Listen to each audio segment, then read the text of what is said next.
Damn, what is up, my internet friends? Welcome to Walking and Talking, the show where I walk and talk.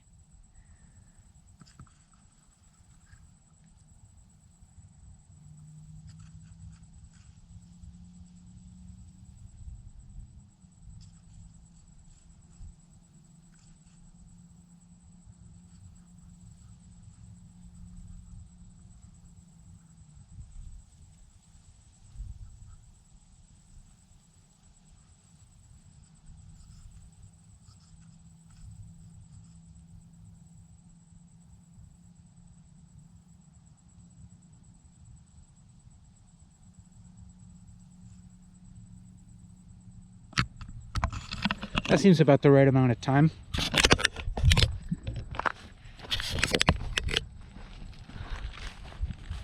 I thought to myself about the parameters of walking and talking.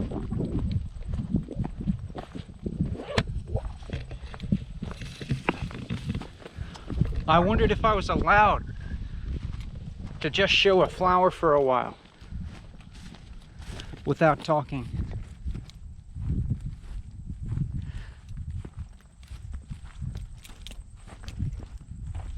And I decided that I could rationalize it.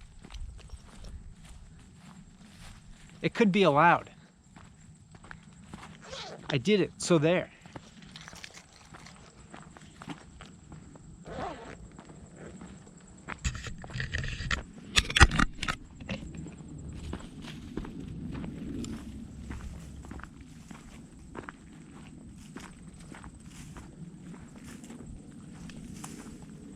This is allowed too.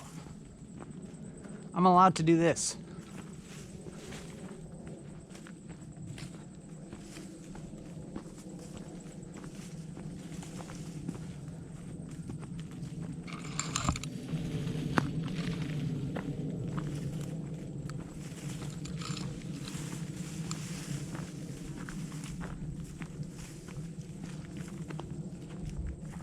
But we can get some of my face in here just so that you can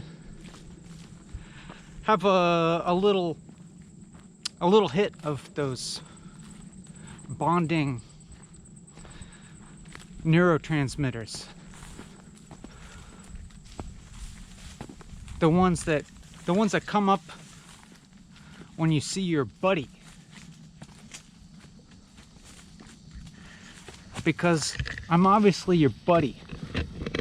I can see your dopamine starting to rise. I can see it in your eyes. And I'm happy for you. I think.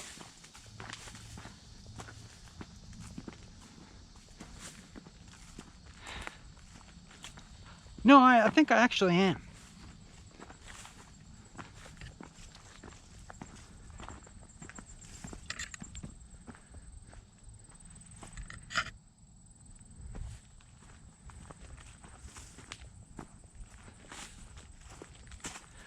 But let's get some more of this.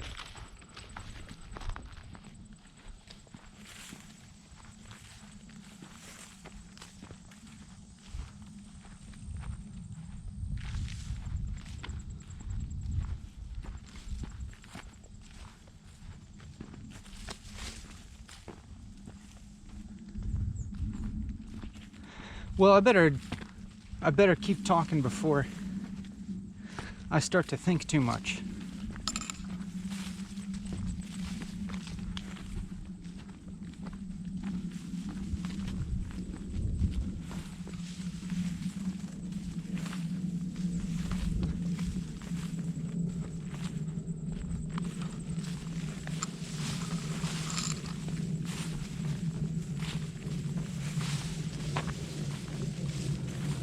You see what I'm doing? I've done this so many times and I'm still get a little stuck. Oh, the GoPro, I think, interpreted me saying stuck as stop or something. Or I think it interpreted something I said as a command for it to you know, do the thing that I'm not going to say now.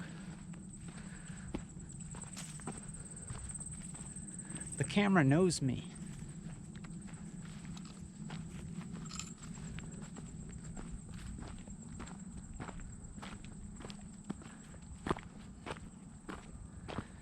It knows me just as well as you know me.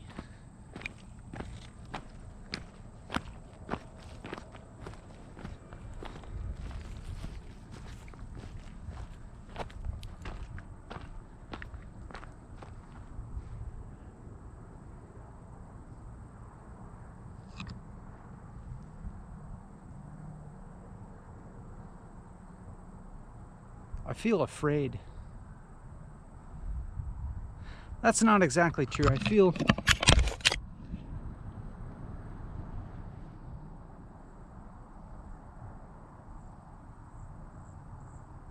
I do feel some kind of fear.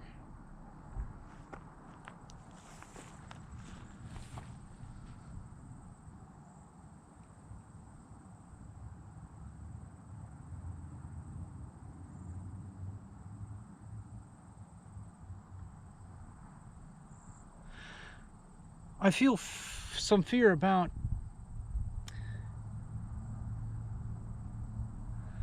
this being not very good.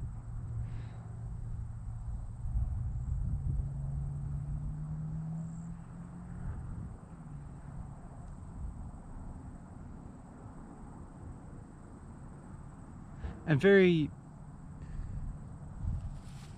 confused as to what I'm even doing. And it feels complicated by knowing that so many people watch this. And I feel myself in this position where I'm like, I have no idea why so many people watch this.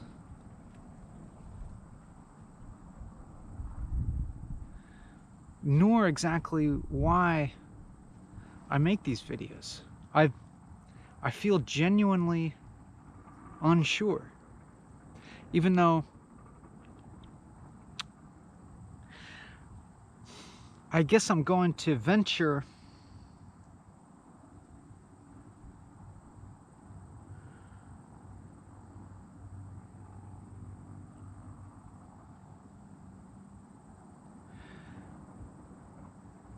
to hope that within the course of making this video, I'll figure it out, or I'll come to some kind of understanding that I don't apparently have now.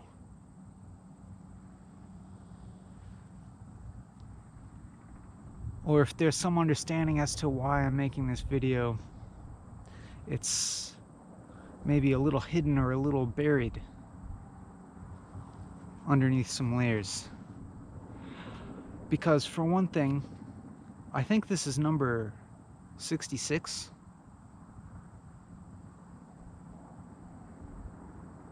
And for 65 episodes so far, I've felt enough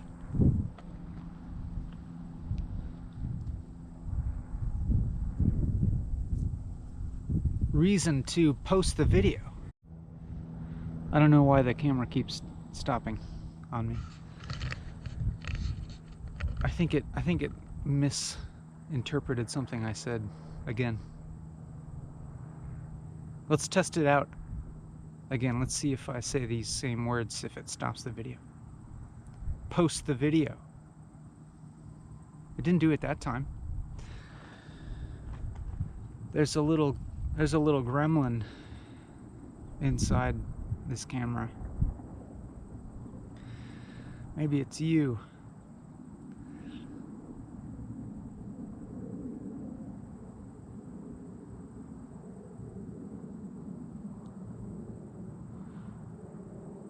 Like when I realize that so many people watch this video, I feel like the stakes are higher for some reason. I feel more responsible for your experience. In a way. I've got to impart something useful to you, right? Or at least pleasant, or contribute to your well-being in some form or another, right?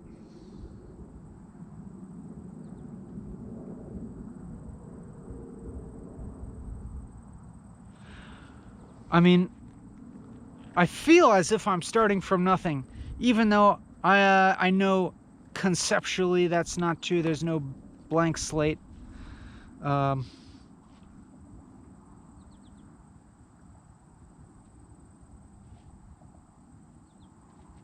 I feel as if all I have is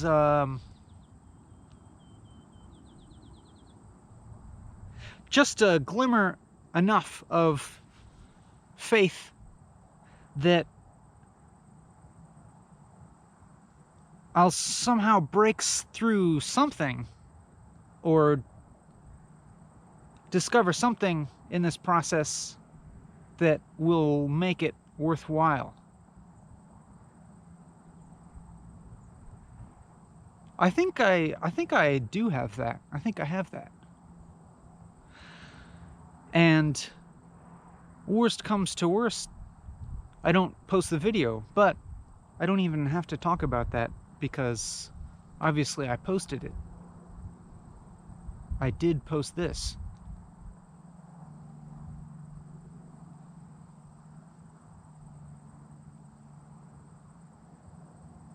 I did post this. That's odd because I can say that I posted this now by virtue of knowing that you're watching it now.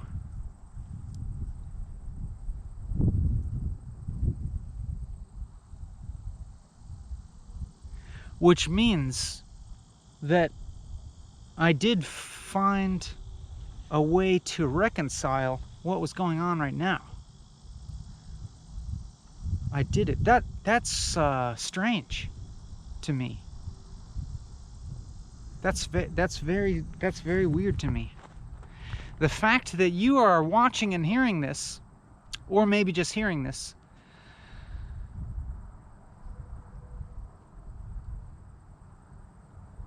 kind of proves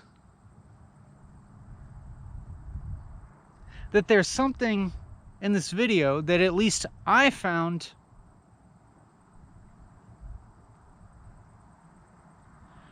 compelling enough or made enough sense for me to want to post it, even including the confusion that I'm starting out with, the not knowing that I'm starting out with.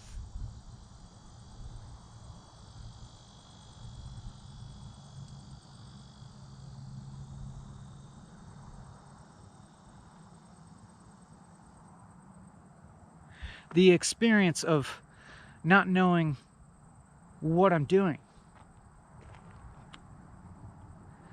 or why I'm doing it, or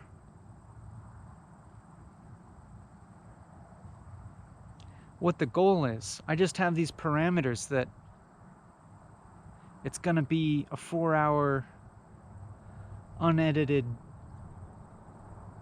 video of walking and talking.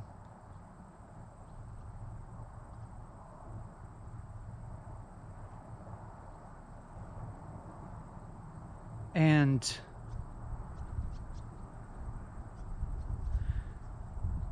starting off, I very quickly got into this embarrassing feeling.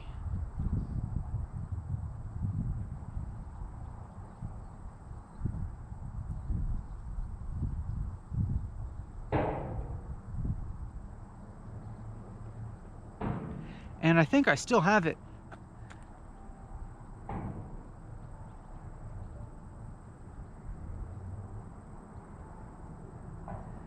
It's really strong, but I'm trying to let that be and just be really embarrassed here for a moment and see where that goes. And I mean embarrassed of the distance between what I'm saying, how I'm saying it, and various vague notions of quality or value. For instance, even my verbal articulation feels a little slow to me. For one thing, I don't feel particularly verbally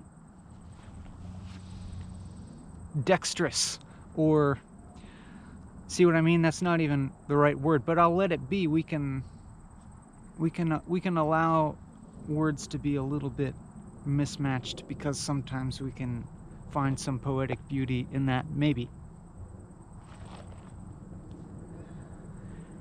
And furthermore, just the whole state of confusion that I feel feels very embarrassing, because there's a great distance between that and what I think of as some kind of clarity, some kind of momentum, continuity.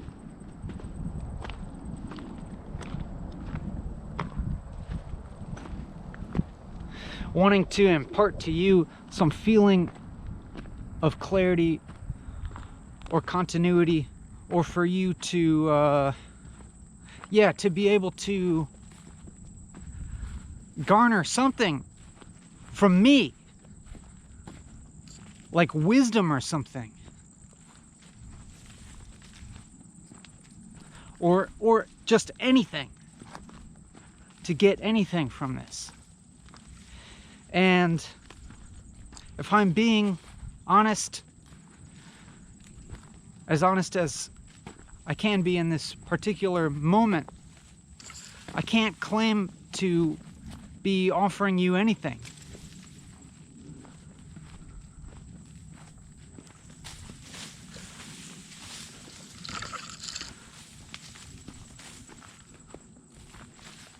I don't feel or think that I, as an individual, have anything to offer you in this video.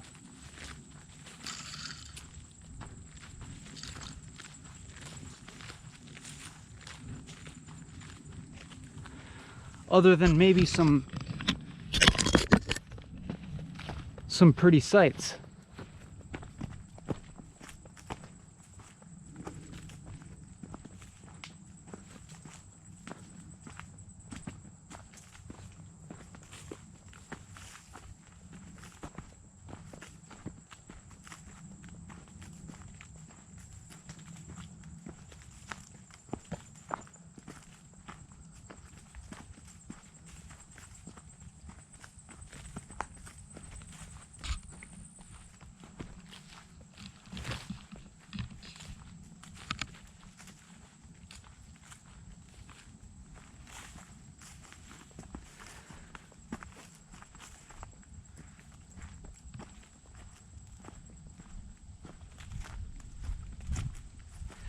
In this gap, I felt a lot of difficulty,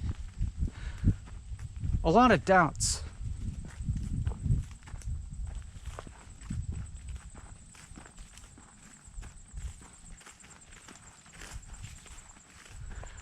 What frequently happens is some thoughts come to my mind and I audition them, and I recognize these thoughts as something I've thought before, and I feel a feeling of alienation from those thoughts because I recognize them as patterns, and as such I'd see them as inauthentic or just kind of hackneyed and uninteresting.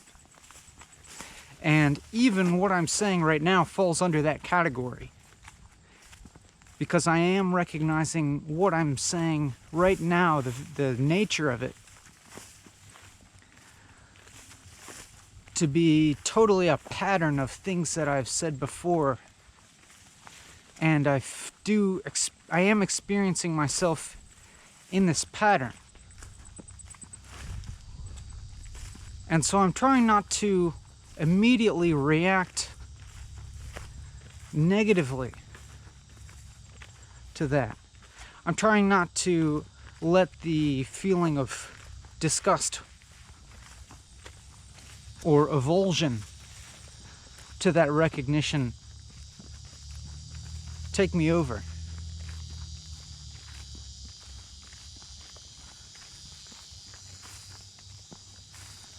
Maybe it's allowed for me to recognize patterns and to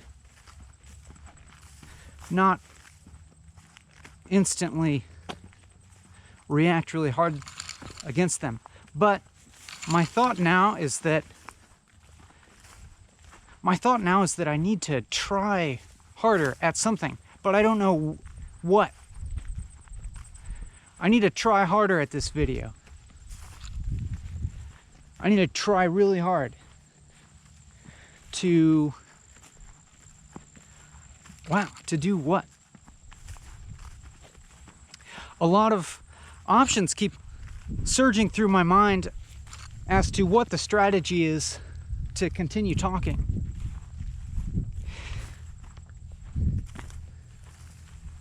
Should I effortfully pull myself into a more positive mental framing of things?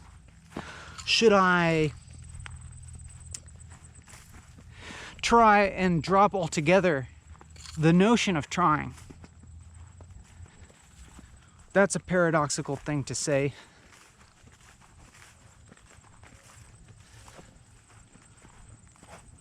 I did just now feel some slight shift. I don't know. At the same time, I feel doubtful as to whether me simply narrating my experience has any kind of beneficial effect on your experience.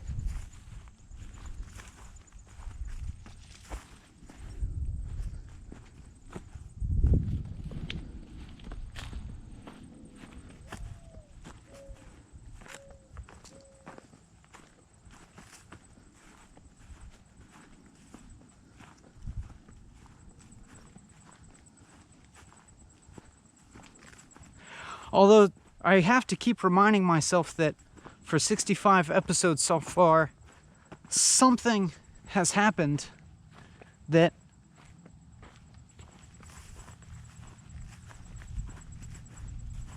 that's at least some people return and watch again. Some people even watch entire episodes.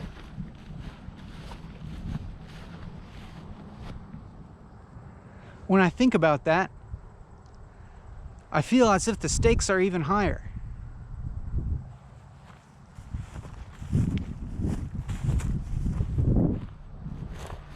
Because this is your life. This is your time. How do you want to spend it?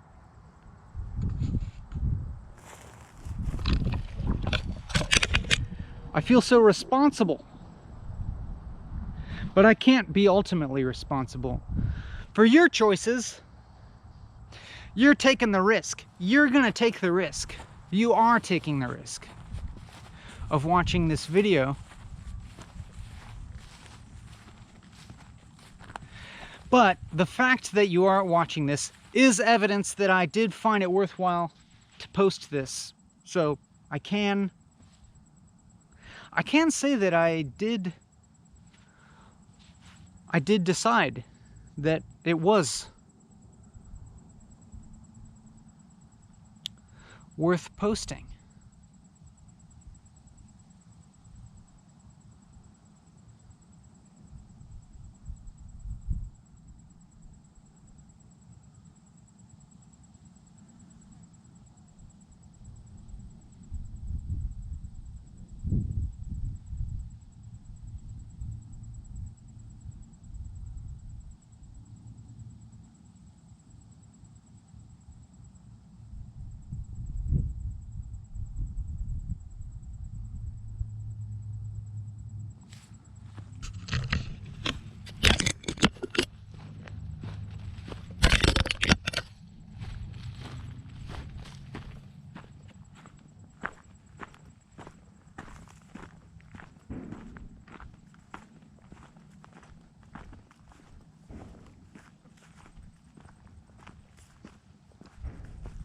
I suppose if anything, it's worth it for me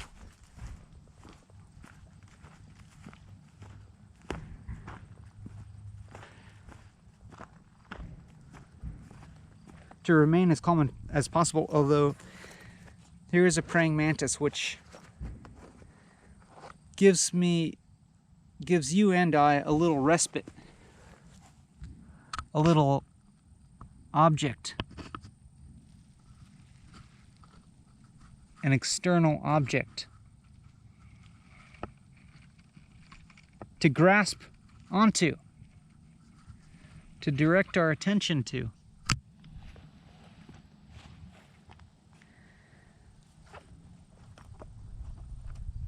To hang on to a little something outside of the void.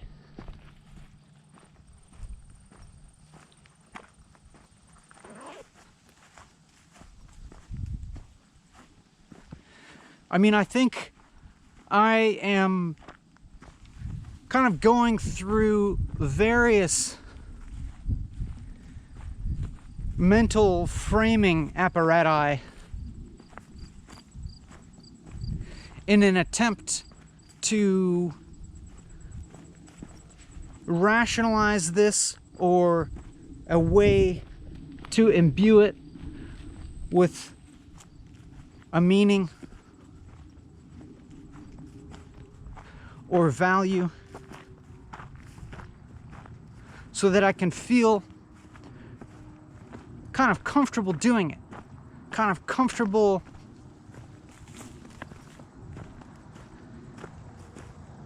knowing that I'm doing something good. I'm contributing some form of value to your life.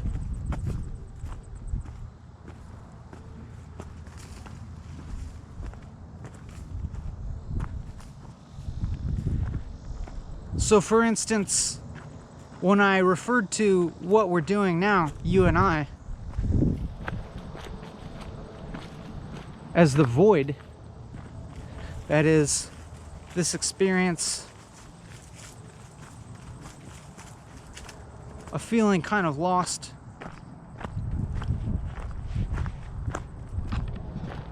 searching around with concepts,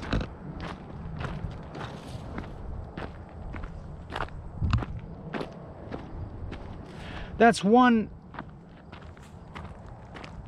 framing device, a meta concept, a meta categorization of this experience as the void.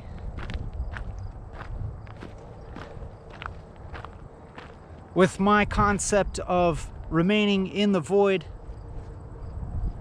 as being a moral positive, because it's hard to do.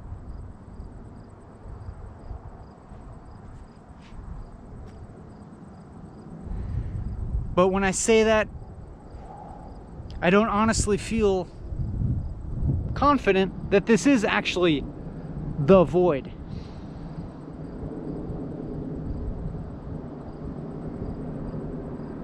It may just be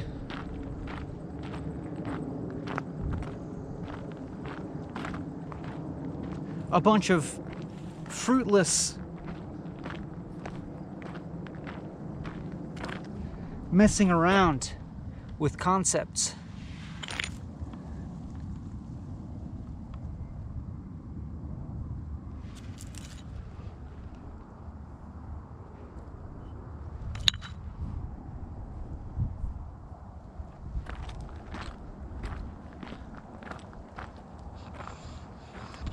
But I had a feeling just now, or a thought maybe it was.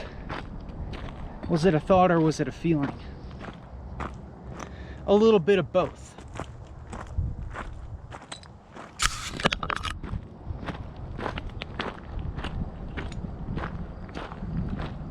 As if it would be a good thing for me to just fall as fully as possible into this confusion of what I'm doing,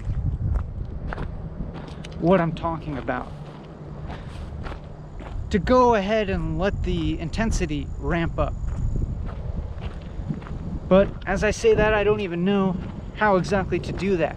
But what I could do is just increase the speed of my talking.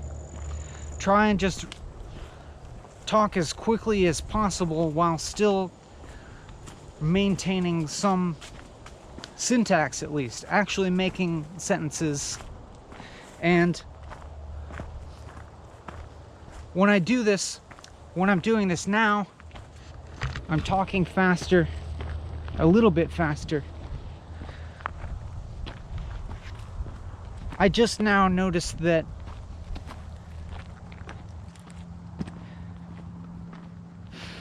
I don't know, I guess I just noticed that this thinking was like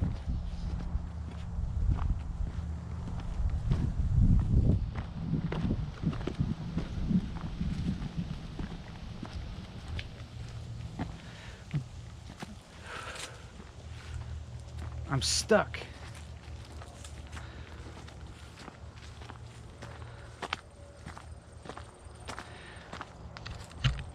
I guess I'm going to have to exert willpower to keep talking, even though I don't actually believe in willpower. I don't believe in free will, but I'm gonna try anyways to just talk as rapidly as possible. And if I happen to ramp up negative feelings of anxiety, then that's okay. What if I just allowed the anxiety of this confusion to ramp up as much as it could?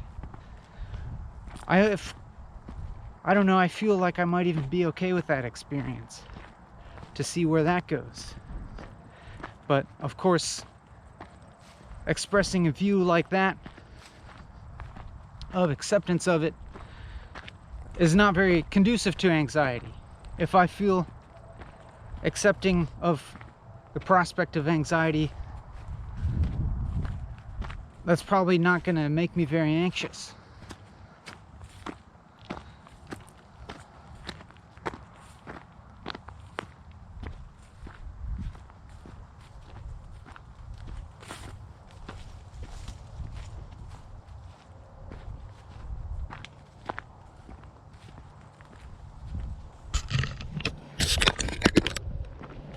But I'm not talking as fast as I could be. I can't believe I do this. I can't believe this is my life right now, you know?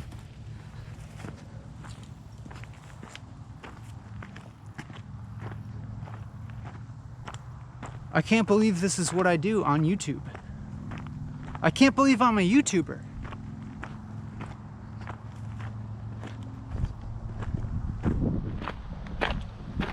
I can't believe you're watching me or listening. I can't believe you're listening to me.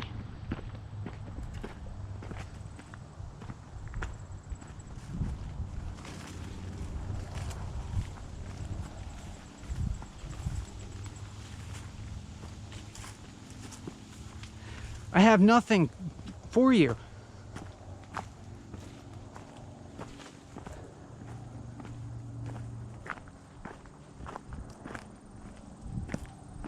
I could just say that over and over again. I have nothing for you. Everything I say, I hate hearing it.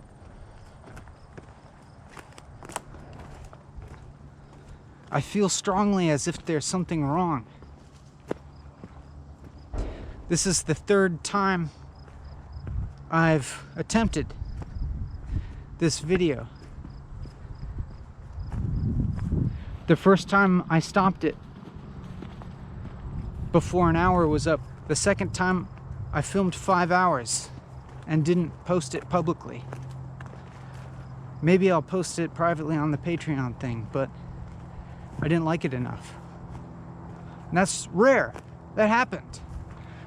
I filmed 5 hours and then didn't like it enough. Probably because I watched a lot of it. That's probably the problem. But also I felt that so much of it was worthless. Even though I felt good at the end. I felt good at the very end, but so much of it I was so lost. Like I am now. But I'm not freaking out yet.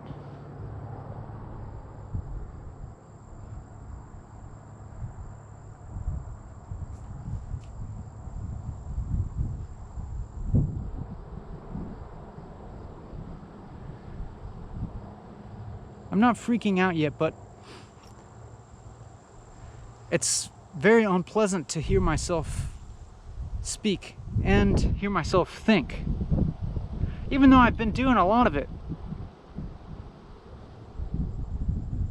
I've been doing plenty of this. In private, I guess? I mean, I've taken some time. Damn, I'm talking about myself too much. This is too much.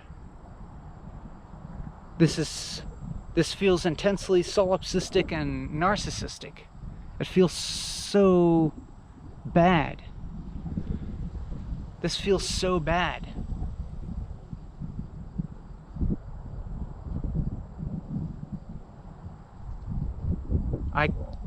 I can't understand why I make these videos. And this is the third time I've tried to do this one.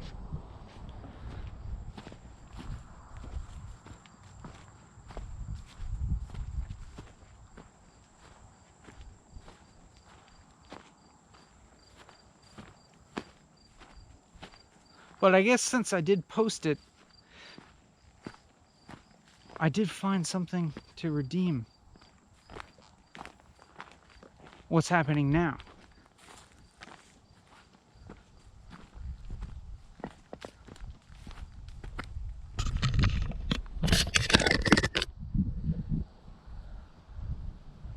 I don't know, there's nothing to stop me from just ending the series.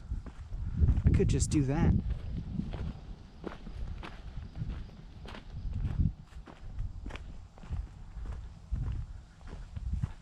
Everything's got to come to an end at some point.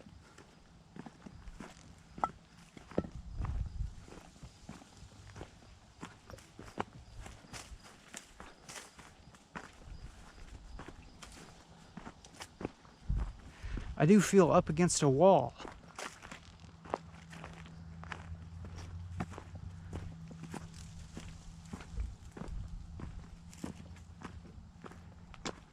So I guess I'm just gonna keep pounding against the wall, I guess, by trying to speak more continuously.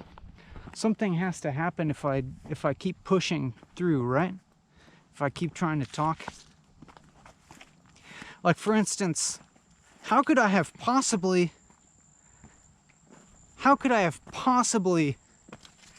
ever had the self-confidence to post 65 4-hour-long videos of myself just talking about nothing for the most part?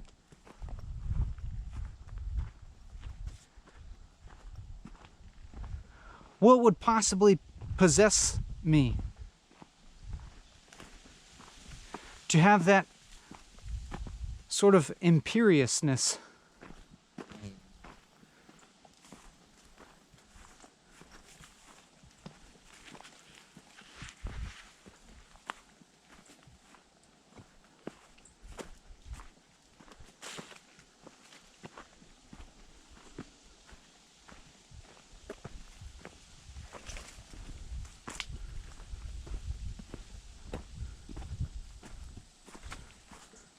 And what about you?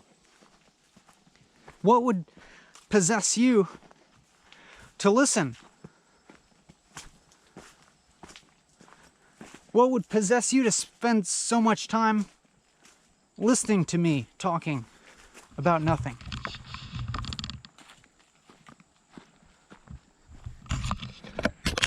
You would think I would get better at it, right? Like I would develop something. I would develop a persona, a charisma. Maybe I have, but my experience now is an experience of having nothing.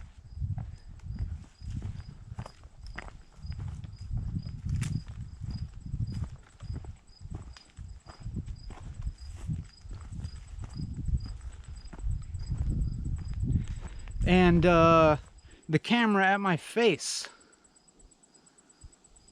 is painful. My face being seen is painful. And my voice being heard and people listening to this thought process feels insane.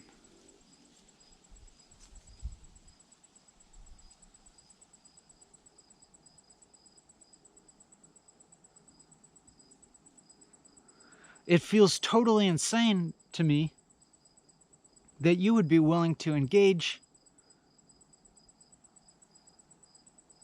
in this thought process that I'm having.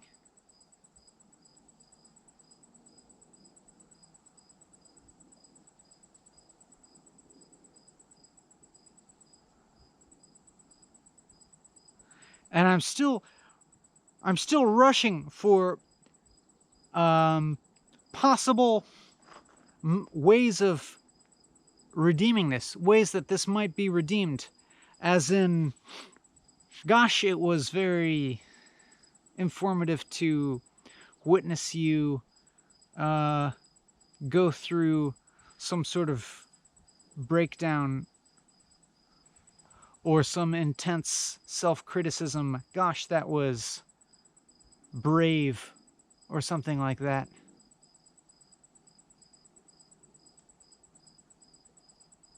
And every time I reach for something like that to try and make myself feel okay about this,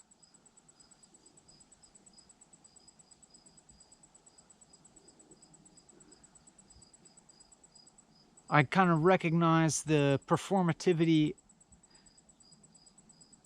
and dishonesty of that, of any of those framing mechanisms, those positive reframings of things.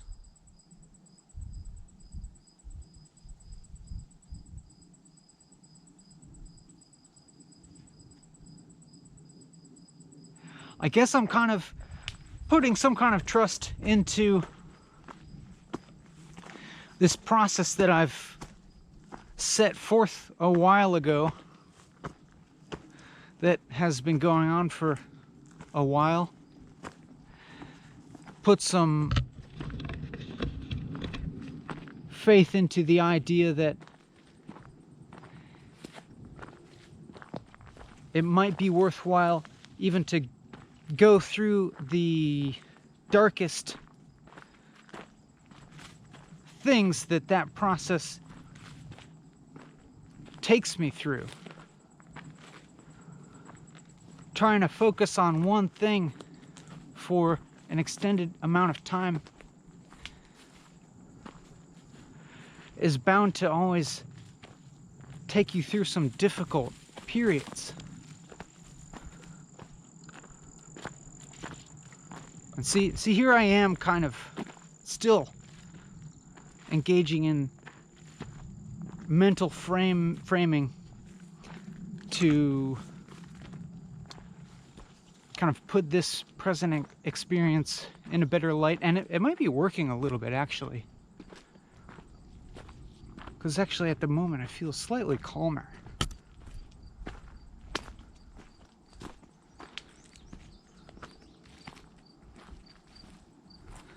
Just when I think about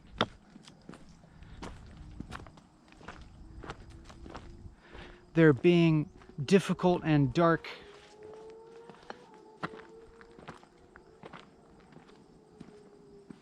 times that you'll especially go through, I guess probably in any worthwhile pursuit. It's where you face really intense doubts, you know? And if the doubts are real, then they're enough to shake your faith a little bit.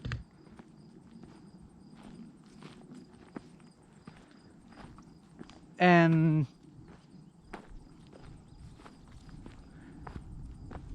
it's not that the doubts aren't real. Like, all these concerns that I'm talking about are certainly, they certainly have their reality.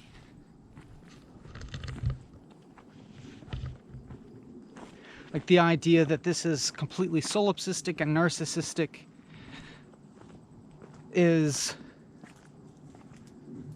that's probably always going to be valid.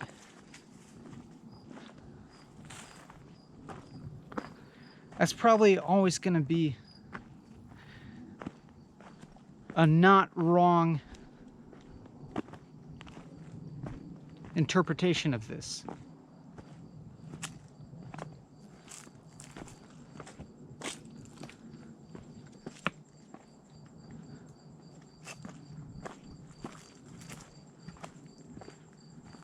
I don't know, but it may at times totally recede from consciousness, you know. That idea, that interpretation of it might not always be present. In fact,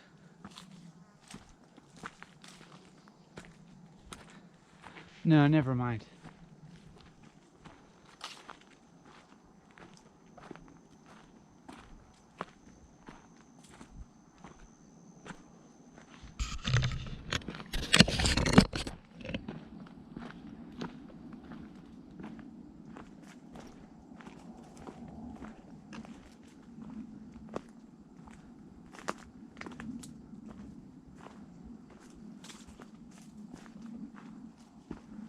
So I'm looking now at my experience and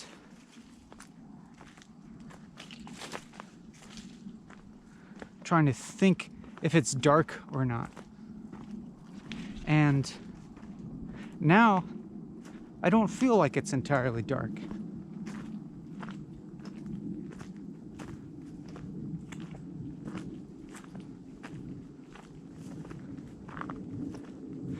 The darkness feels like it may be there on a certain level.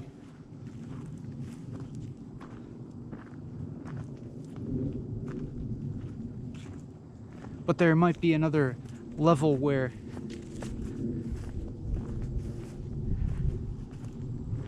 it's not the ultimate.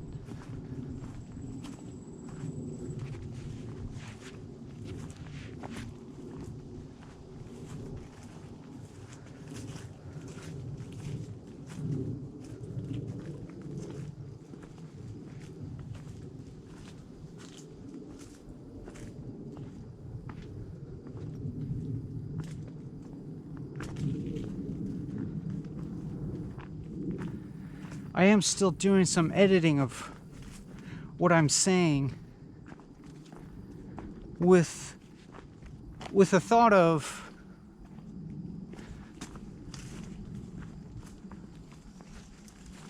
I guess trying to manifest some kind of productive or real train of thinking.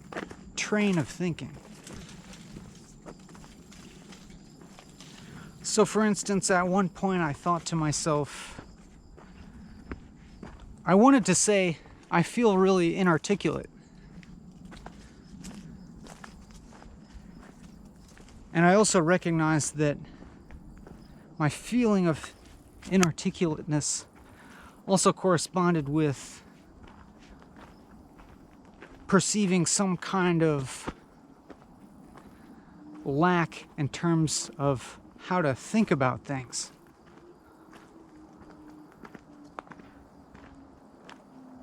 Not knowing what even to think.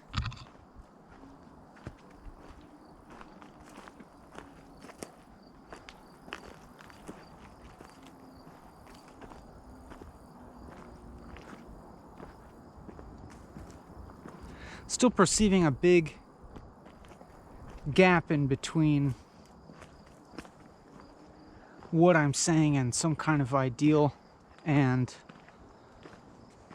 the sort of doubts like this straight up talking thing is such a mistake because this should happen behind the scenes so that you can edit, so that you can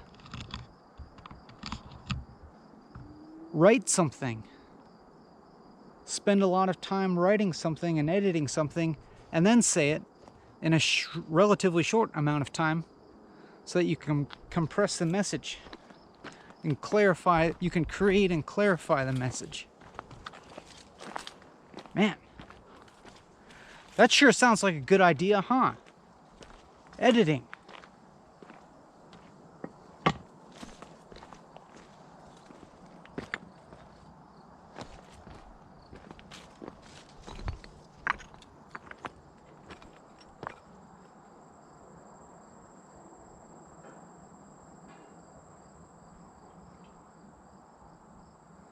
But I would have to feel darn confident if I was going to make a switch like that, you know?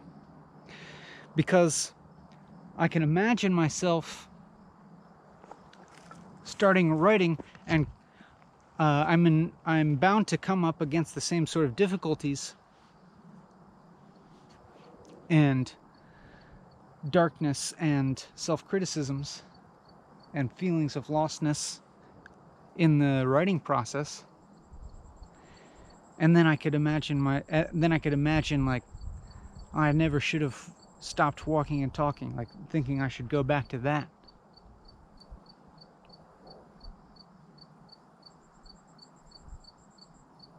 So there's this question here, like, do the doubts that I have, which feel extremely real, do they warrant a change, a big change in what I'm doing? Changing the framework.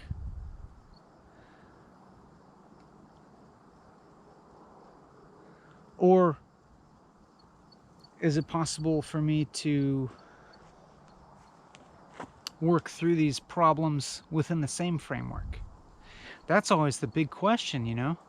That feels like the question of life.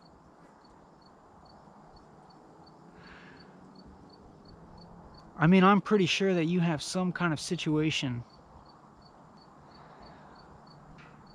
where you probably routinely feel pretty terrible,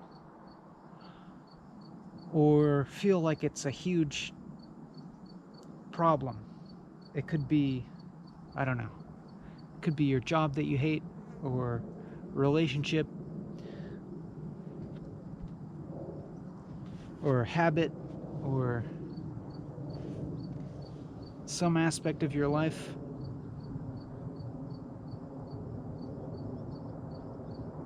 That brings up the void for you. Brings up the what the fuck am I doing for you. Brings up the I gotta change my life feeling.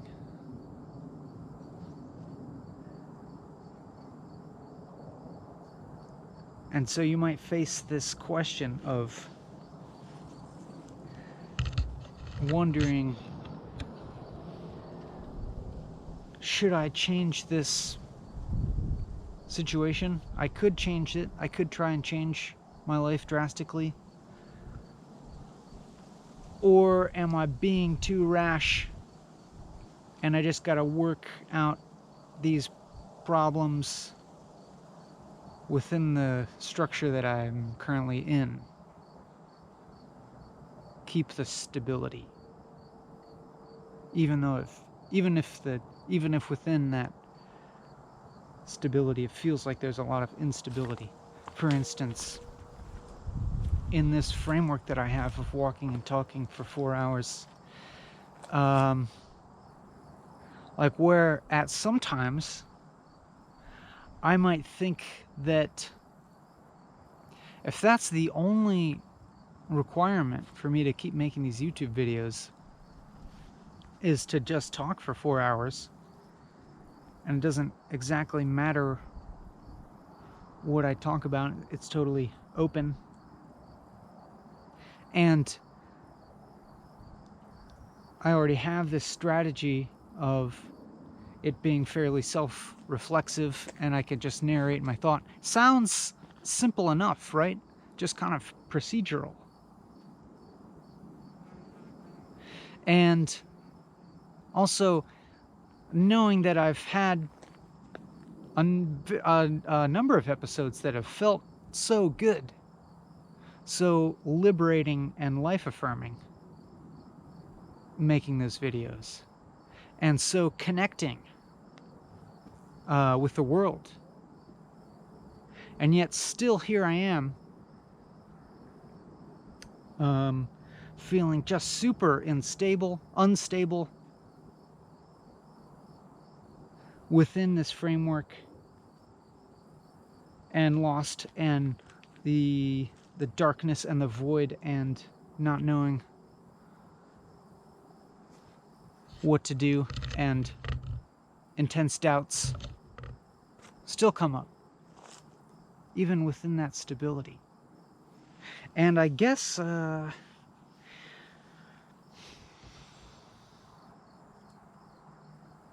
don't know, that might just be a very common feature of life. Like, maybe this is the form of the work.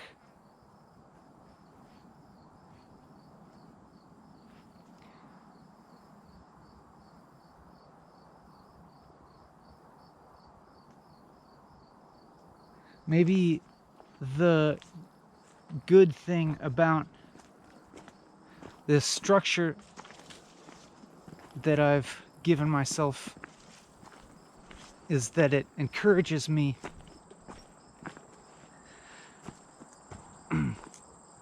to go through this sort of thing.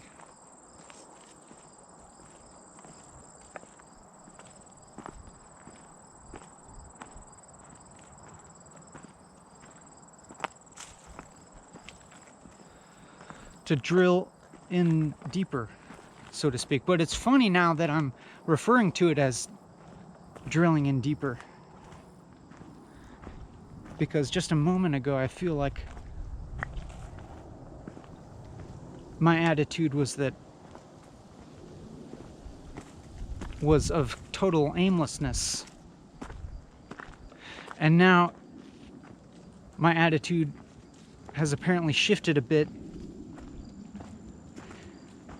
towards some form of appreciation of the confrontation of the doubts and the self-criticisms,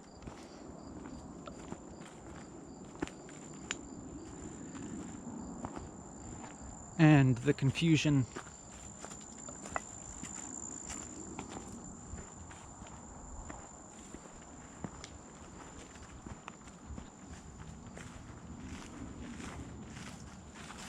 I mean, I will say that what I'm saying now, or what I'm expressing, where I'm coming from in this moment, does feel like it has a different quality than what I started off from in this video. And it is also something that I don't think I was expecting. I really was not expecting this much difficulty.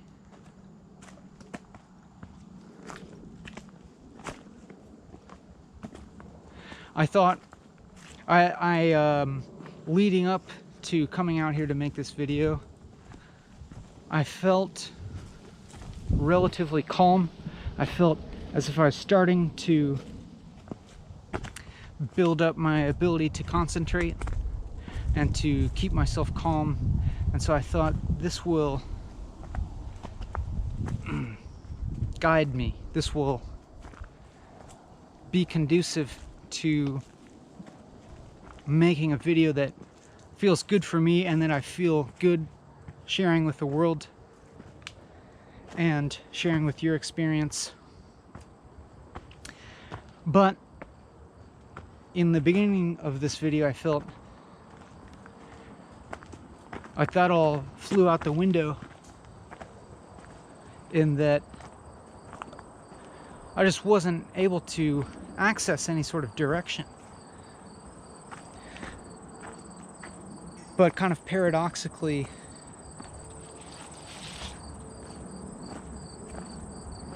I don't know, it could be the case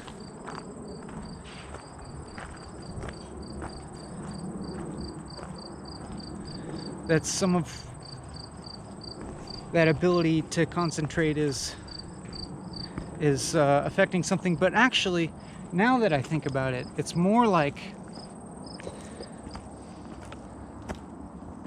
it's more just the willingness to go on that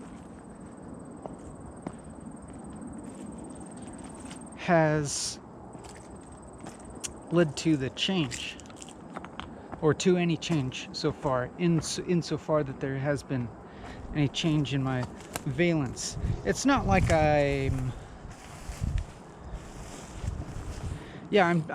trying to like assess now.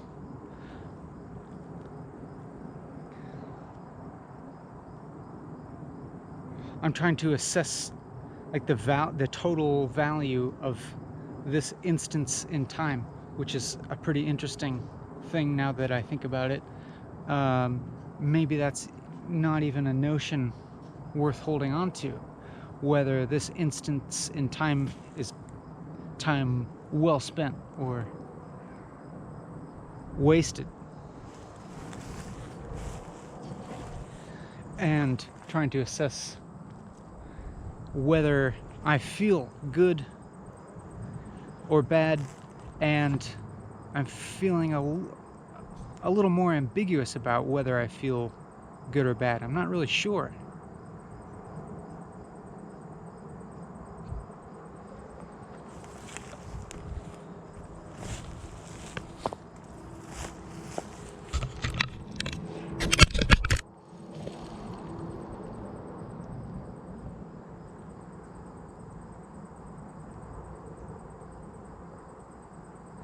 But I could say that I feel as if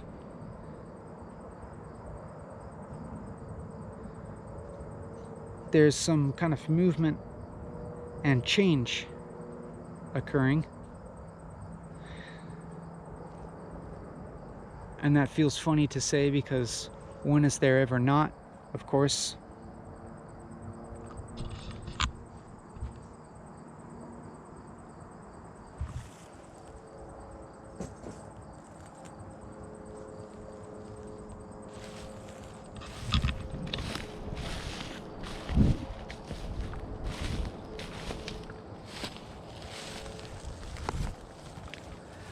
Or I could also say that I think that I am perceiving my experience to be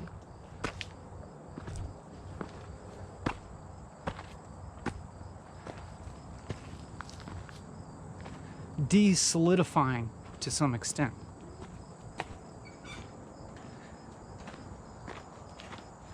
To be shifting a little bit out of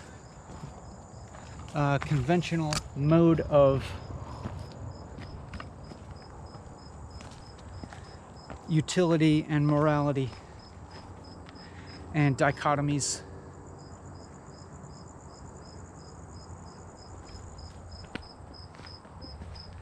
Even though this experience right now is not, it doesn't feel really separate from normal life. I don't feel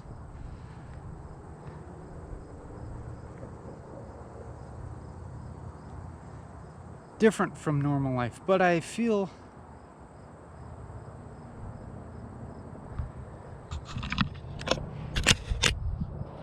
I'm having this experience that I'm remembering before, of probably saying this exact same thing before, of saying this feels more or less like normal life, and then when I say it, it triggers me into being like, what is normal life? What is that?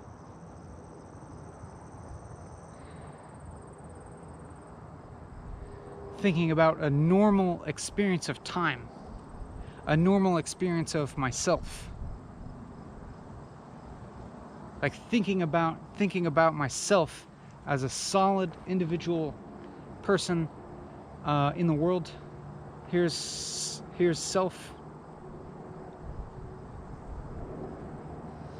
an identity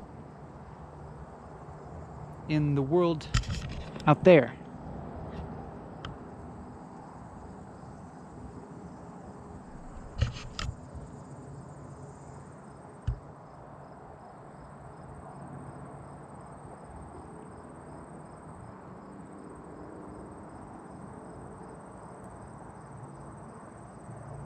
I'm trying to figure out now if that still feels accurate or not. I think it's not true.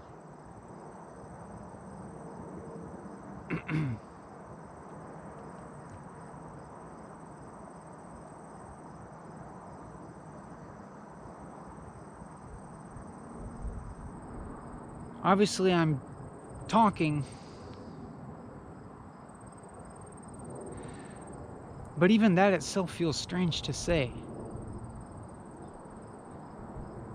Because when I said that, I'm talking, I also had the experience of hearing that and not feeling totally identified with it.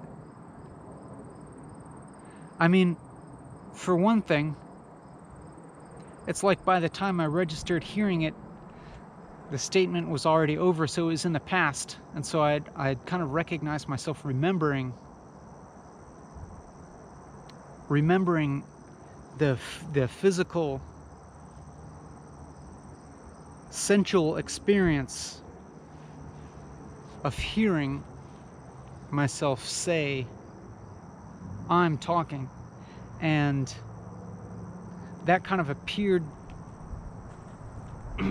Then I recognized that as a thought, and so this thought was present of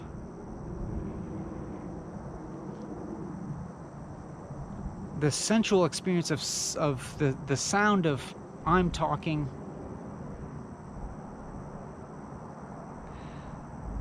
as well as the concept of what that means. But now I'm having this experience of all this stuff being, all this falling apart a little bit. That is,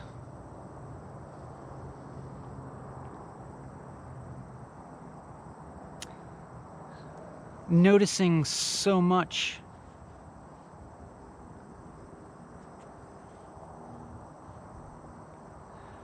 I feel right now as if I'm noticing kind of infinite,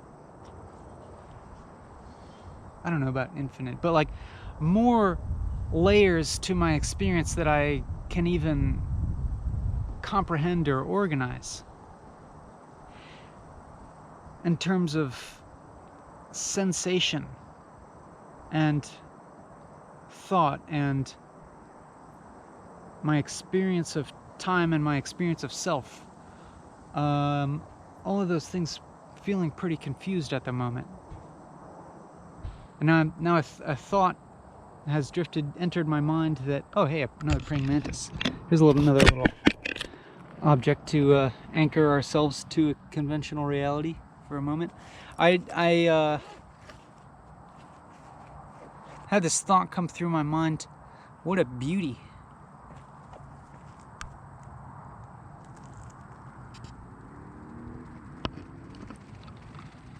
What up, dog? Oh, sorry. It's looking at you. A mantis sees your soul, is judging you. He's not judgmental. He/she.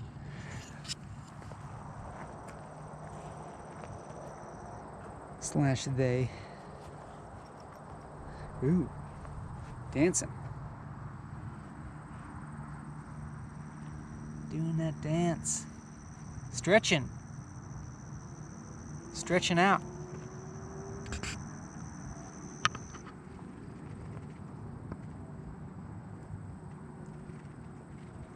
Look at that stretch.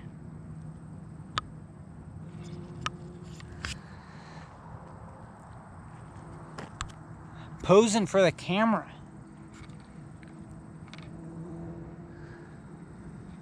An attention seeker, I see.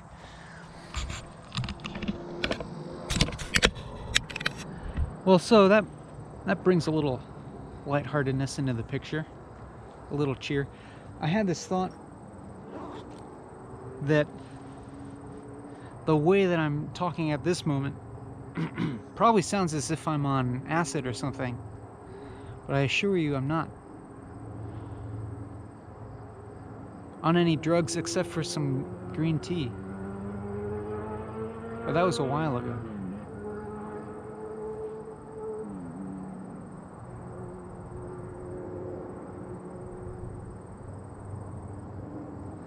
I'm just on the drug of doing something embarrassing for a long time.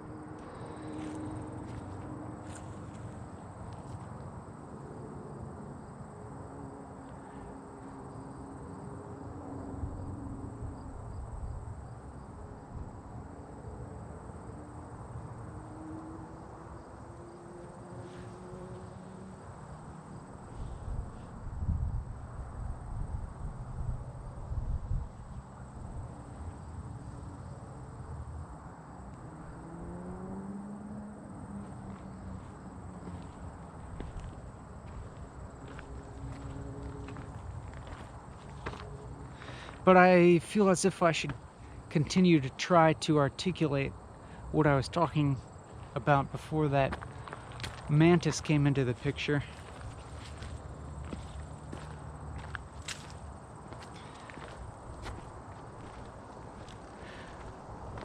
Which was, I kind of experienced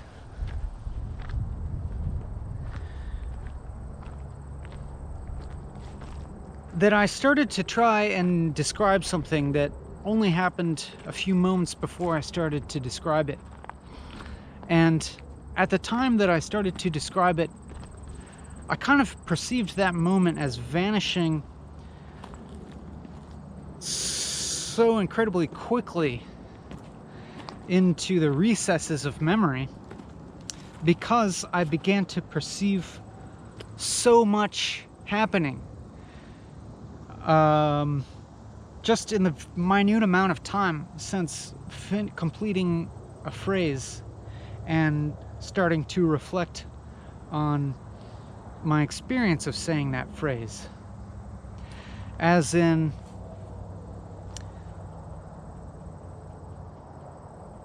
so many thoughts occurred, as well as I started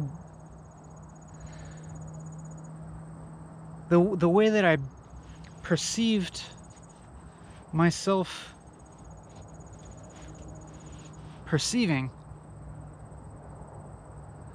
started to open up, and it was like it's still happening. I'm sure you can kind of hear the confusion, I'm sure you can kind of hear my sort of discombobulation right now, struggling to express something.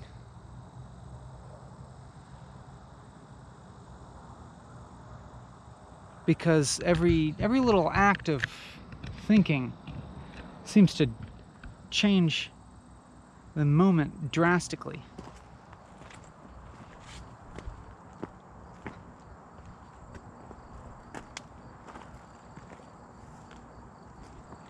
And then I'm like, again, it's like I have a sense now that there was something like a few minutes ago that I was reaching towards, trying to get at. And so I have to wonder now, is it still worth trying to pick up the pieces of what happened a few moments ago and try to make some kind of sense out of that? Or do I just kind of redirect my attention a little bit more accurately towards this present moment?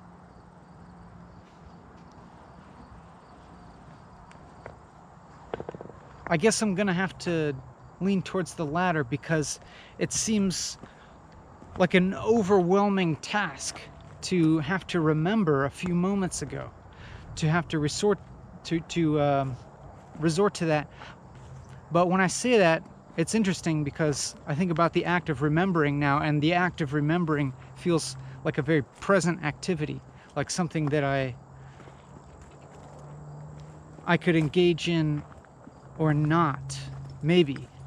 I mean, it's not like I've like honed in on the locus of control where I can like choose whether to remember something or not, but maybe I'm gonna try actually to see if I can activate some kind of locus of control, that is, exercise willpower, and the object of my willpower will be to focus in on the present. Exactly. But as I hear myself saying that, that's just the thing. I kind of hear myself saying it. I hear myself saying it, and then I immediately recognize that the act of me saying that, it's not coming from a locus of control, because in the way that I'm perceiving myself saying it, that's a different place than what I feel identified with at the moment, which is, yeah, I'm going back and forth between feeling identified with my thoughts and not feeling identified with my thoughts, and feeling a little more like I'm witnessing the thoughts happening from some other perspective. And I would say that, okay, so let me just preface this by saying that everything that I'm gonna say, everything that I am saying, strikes me with a kind of incompleteness, a kind of relativism, a kind of problem to it. I'm very much feeling the problematic nature of speaking, and even of thinking. And by problematic, what I mean is the incompleteness of it, of not ever being able to say truth.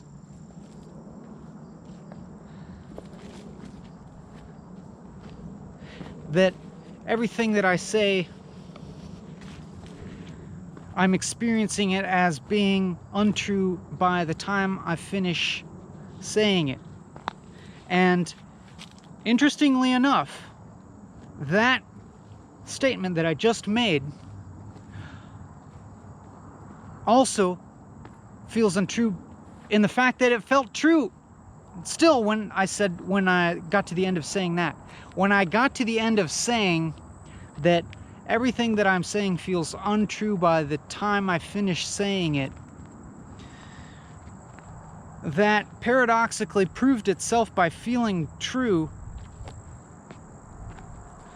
by the time I said it, so that makes it untrue. So it is true. Does this illustrate my point of the incompleteness of saying things? I don't know, I experience this actually a lot of the time in talking, in conversations. Even if it's, maybe even especially if it's like a deep conversation. I don't know.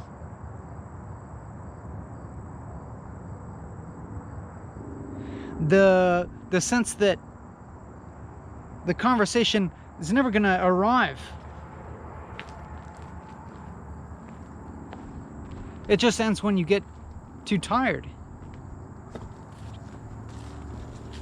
And you and the person you're talking to with kind of agree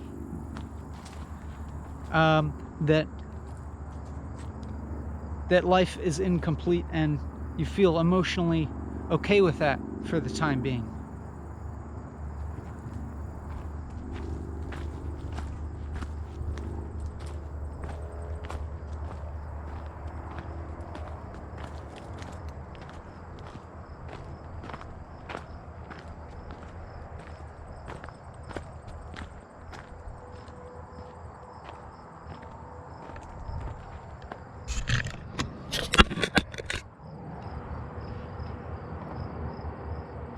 So I definitely experienced this video as being really problematic. And I'm not saying problematic in the social justice meaning of it, although I'm sure it's that as well, but that's for other people to decide.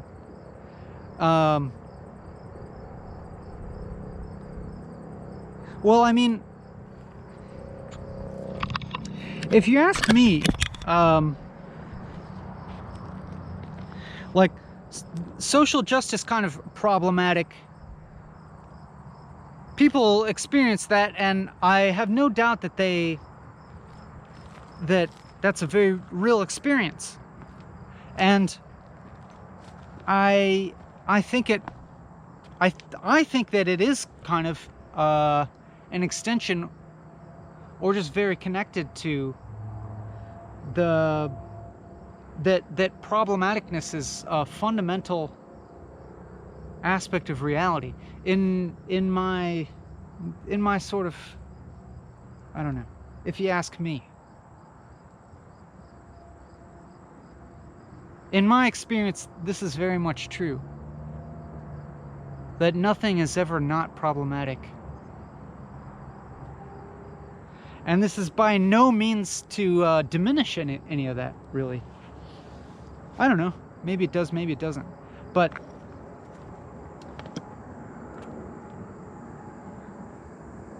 me saying that nothing is not problematic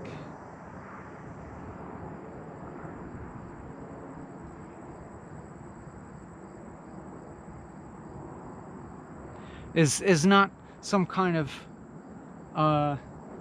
answer, or to say that's not me telling anybody to stop calling things problematic.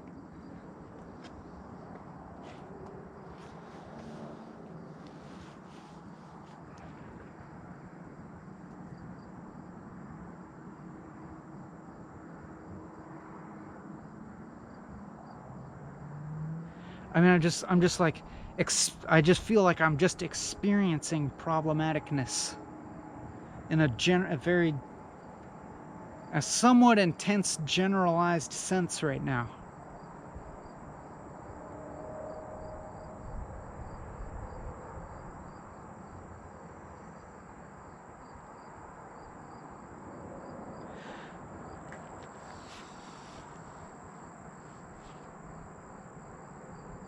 Like, I'm problematizing myself, but it's not even necessary, because I'll always be a problem.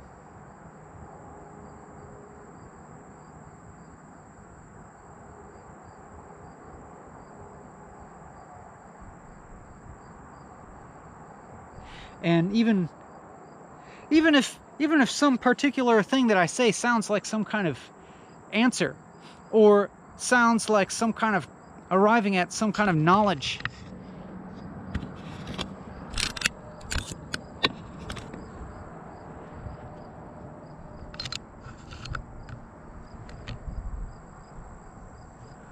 It's not really.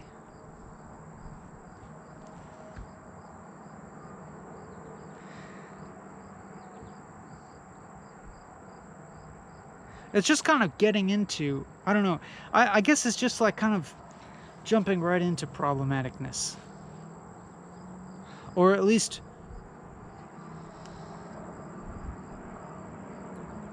I mean, I say that as if I have any option.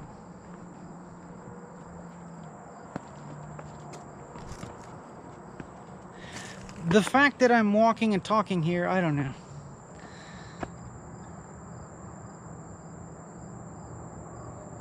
I'm gonna keep talking, and I may or may not have emotional reactions of disgust, self-disgust mainly, and self-criticism, where I may stop what I'm saying in the middle of saying it because I feel immediately overwhelmed by how untrue it is while I'm saying it.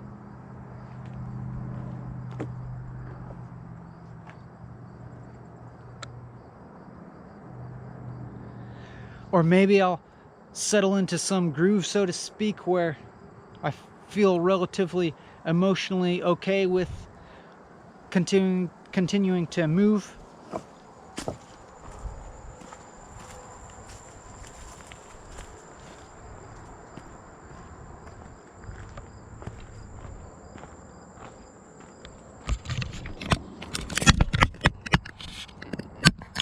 What was I saying? And now I'm starting to feel the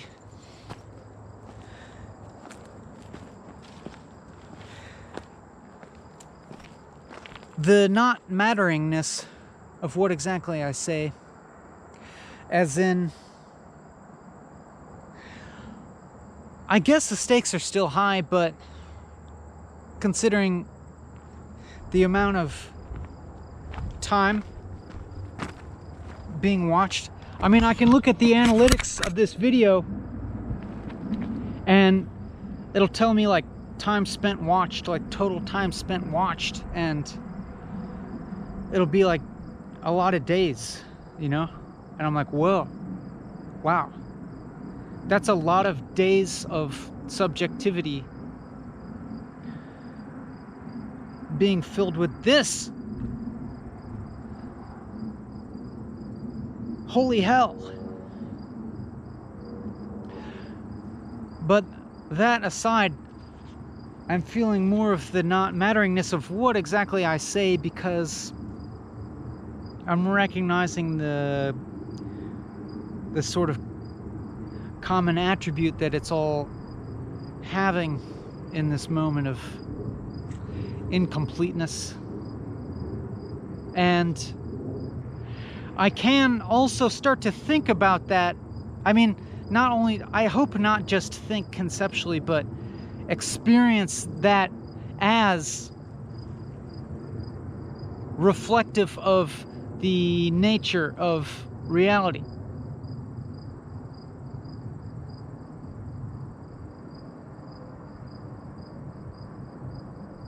Of reality being not fully formed. Ever. That's why we have this concept of time, even. That's why we have any kind of experience of time. Or a future.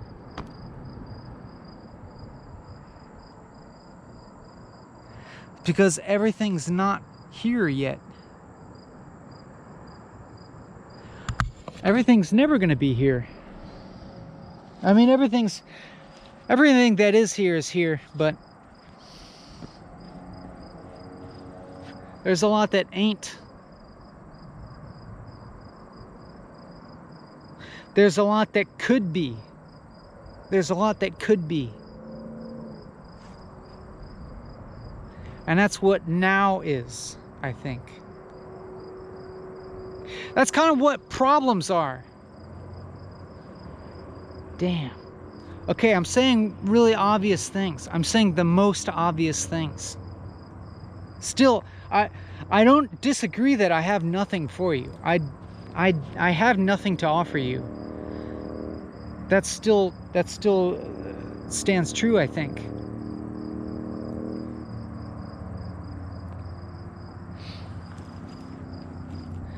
But also I'm saying that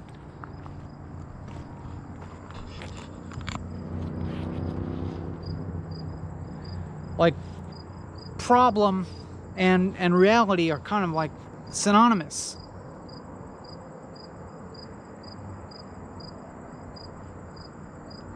Problem and the present moment are kind of synonymous in a way.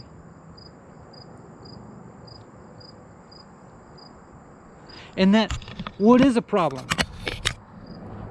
A problem is like some kind of gap between what is and what could be better, I guess.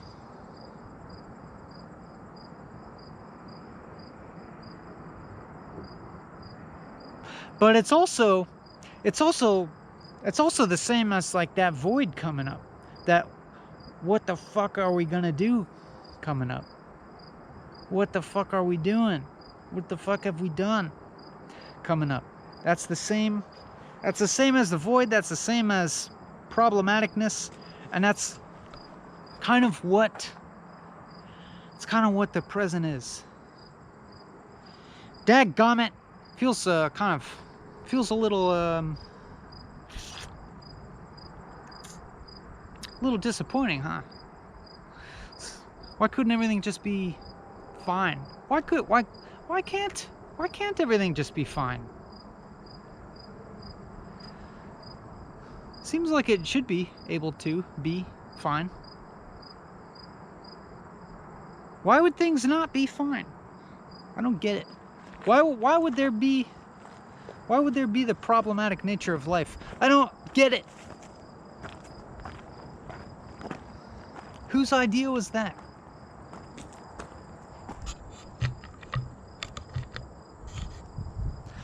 I think I can almost get it. I can almost get it.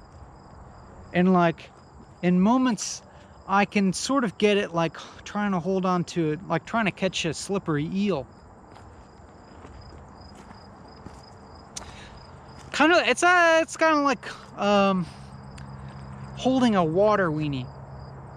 You know those toys that are toroid shape?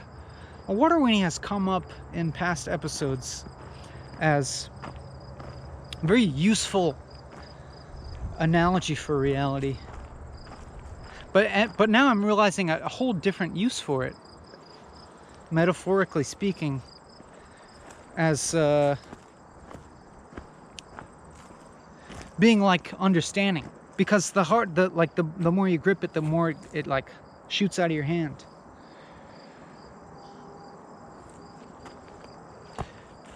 And for some reason I can't resist this random image of putting a hot dog inside of a water weenie.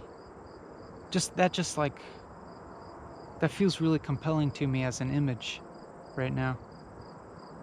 Apropos of nothing really, I don't think, unless it's something Freudian. There's something there, I think there's something there. Should I add a highlight, GoPro? Add a highlight. So when I want the camera to add a highlight, I don't know how to make it do it, but like if I cuss in the right amount of enthusiasm, like when I say things like holy shit or something, kind of enthusiastically, the GoPro like highlight added. I don't know how it's doing that. So I'm gonna try and emulate it now. Holy shit! It did it. I tricked the GoPro into thinking that I'm emotionally excited about something. So highlight. I don't even know how to access these highlights. Honestly, I don't even know like how this works. You probably have to use some godforsaken GoPro proprietary software bullshit that has no actual functionality. But anyways, I'm just kind of like trying to add a bookmark for this idea of putting a hot dog in a water weenie, because it seems relatively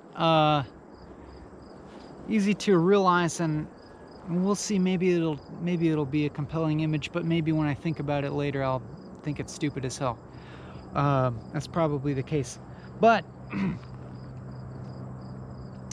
you may be beginning to, maybe you notice now that there's a very different emotional valence going on.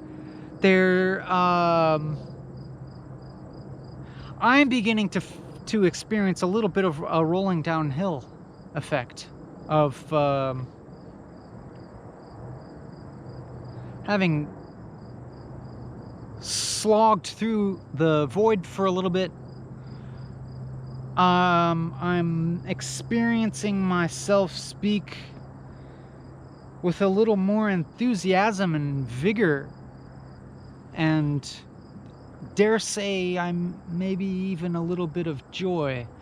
What I think of as efflux or efflux. I don't mean to reference the online journal when I say that at all. I'm talking about efflux in terms of Plotinus, the Neo-Platonist philosopher, and his efflux and reflux.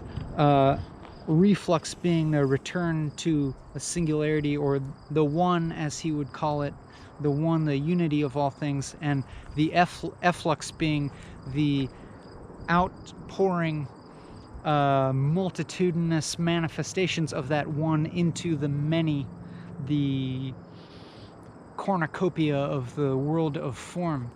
And so that's kind of a model that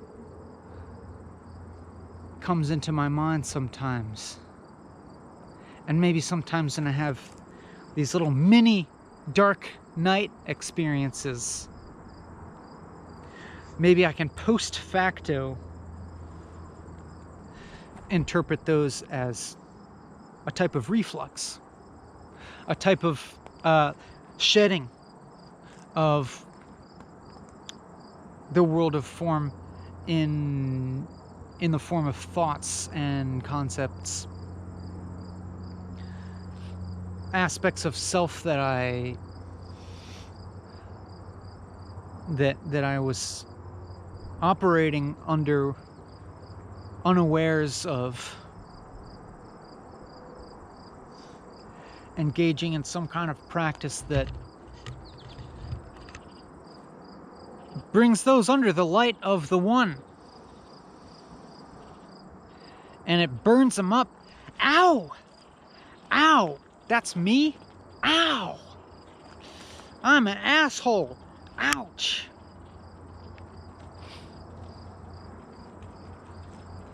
And sucking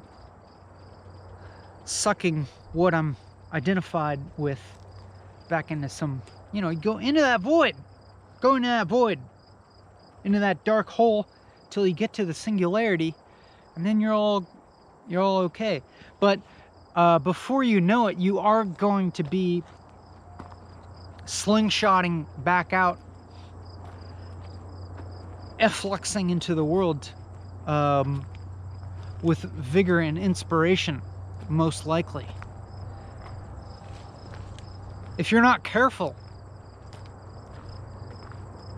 you'll end up doing that before you know it.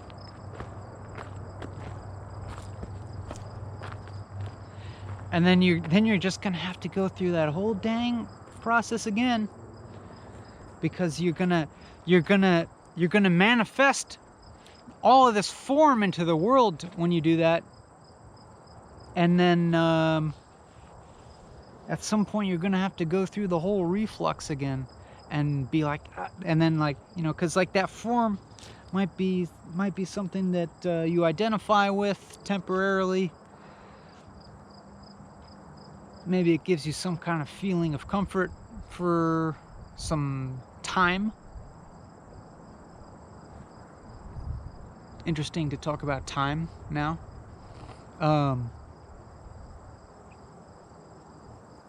See, I've done it just now. Just now I've done it. I started slingshotting back and speaking all enthusiastically and with humor and some liveliness, some chutzpah, a little pep in my step, and then I started to embrace that, and I seem to be continuing to embrace it even while I kind of meta-narrate on it or reflect on it and derive enjoyment from it. And you know, maybe there are mechanisms of identification of identity building at play here or something, and I could be, you know, blithely kind of neglecting what would be a morally more pure path of sticking with that void for longer, or at least resisting the gravitational pull of the efflux. You know what I'm saying? Like when get to a top of a hill, like you're a ball, like you were pushing that boulder up the hill and you're at the top of the mountain, to just try and balance on top of the mountain instead of rolling down. I mean, it's like Sisyphus, but I feel more like the boulder than Sisyphus at the moment, actually. Like Sisyphus pushes the boulder up the mountain endlessly, and it rolls down every time.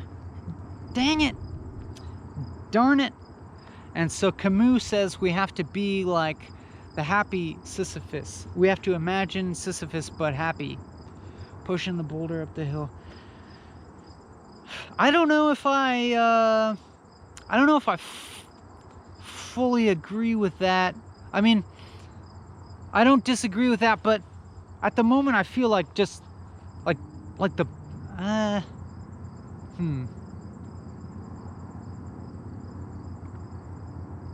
Actually, I feel like the metaphor might be more useful of like dragging a sled up a hill endlessly, because I think you do kind of actually get to ride it down.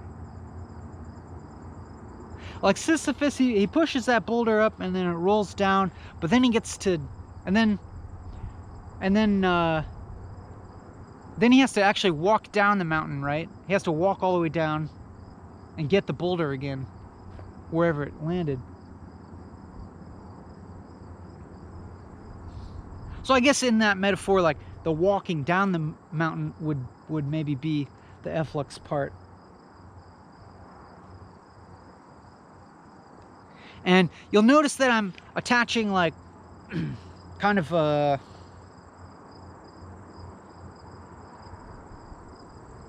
I may be bastardizing the reflux and efflux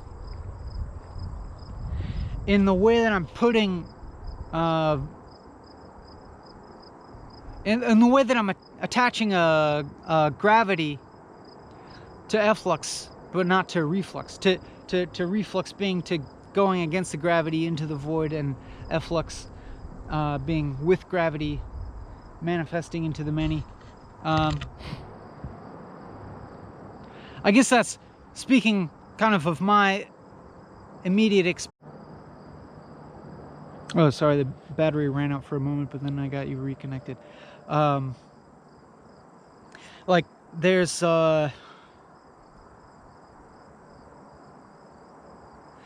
Like now there's this energy behind the way that I'm speaking.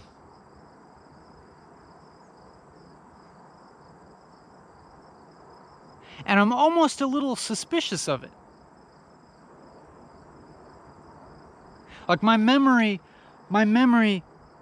of feeling like I'm slogging uphill through the mud, the existential mud,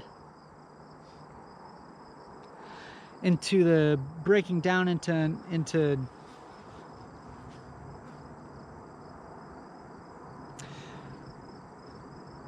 you know, a dissolute fog,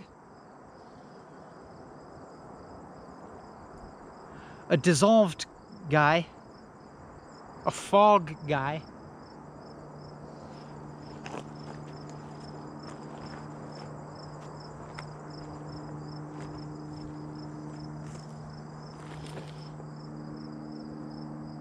Like somewhere at the peak of that, somewhere at that fog, like seems to be like the top of the mountain. But I feel as if I could go higher on the mountain. I guess literally I could.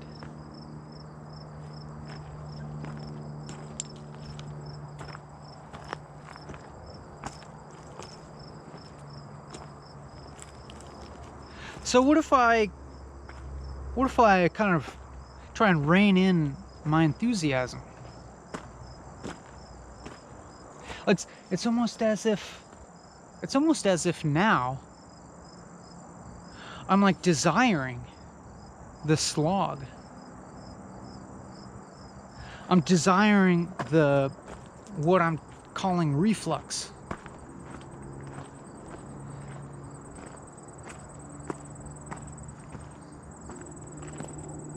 Isn't that nuts? Can you think of how an hour ago, or an hour 15 minutes ago, or whatever, probably about an hour ago, how difficult this was?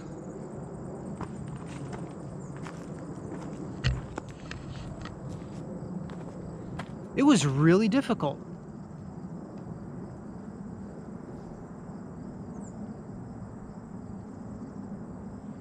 And now I perceive that as having meaning.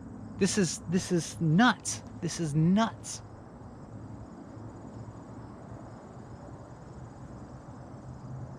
I'm like already starting to feel like emotionally fine with this video. Like, yeah, sure, we'll post it. It's probably might even be half good. This might be a good video. This is a good process. We're making progress. We're learning about ourselves. We're learning about reality. We're making progress. We're becoming wiser people. Yeah. Listen to me.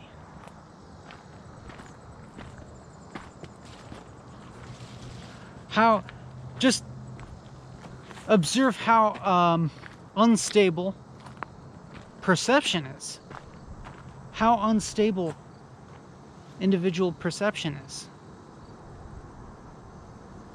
There's nothing objectively different about what I'm doing now and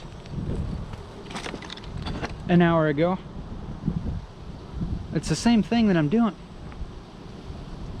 It's totally continuous from that moment to this moment. That wouldn't be the best way to go. A little bit farther, it would be a jump. There's a drop there. Yeah. Yeah. Sorry to interrupt. No worries.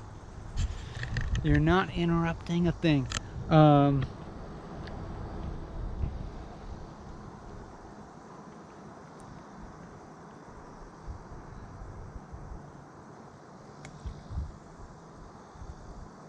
yeah, how unstable our perception of things is. That's nuts.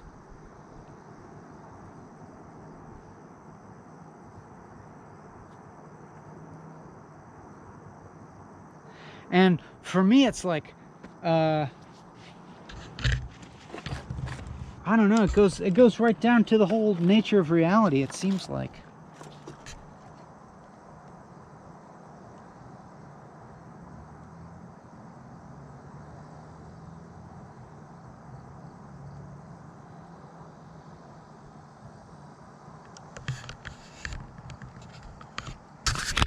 And when I say that, what I mean is,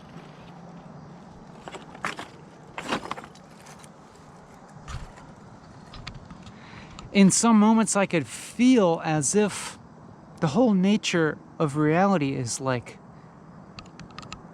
darkness, you know? Doom. Pain. Suffering. Life is suffering.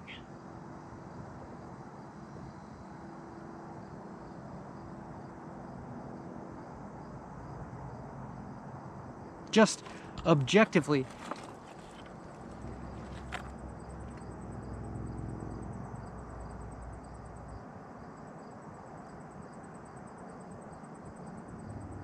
Or something like, you know, thinking about the universe as this objective thing, and thinking about human experience as just being this emergent phenomenon.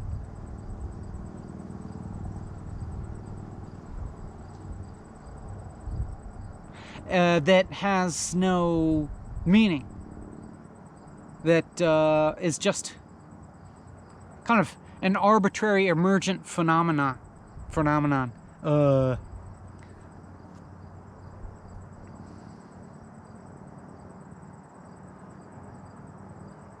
That happened because of the physical laws which govern our reality, and knowing the human experience to be something that's finite, that will end. Not only as an individual, my individual life will end, but so will all human experience. It'll at least change, at the very least change to something that we can't even really fathom.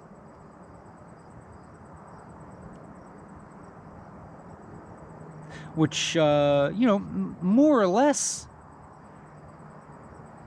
kind of equates with death, you know. It has the same kind of weight and significance as death. Like death being just a drastic change into something that you cannot fathom. You cannot fathom not being.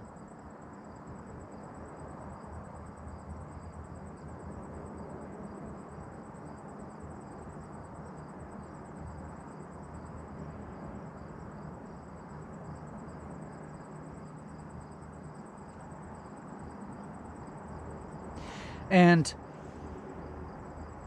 it's so possible for me to be experiencing that knowledge as such a negative, you know? My own mortality, so negative. And it infiltrating every aspect of my life in the immediate. Like every little problem that I have kind of being a little mini version of my own death. Little changes that I can't control.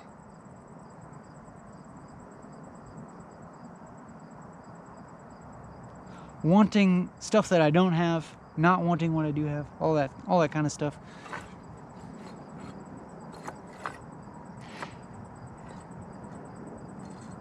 And then, in another moment,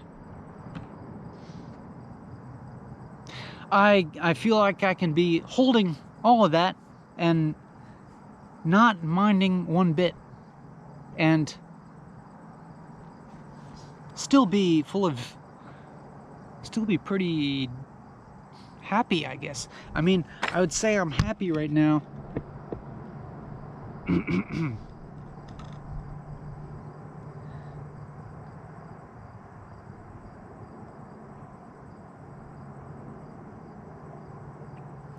And I'm interpreting my happiness right now as enjoying this gravitational rolling down a mountain that I slogged up.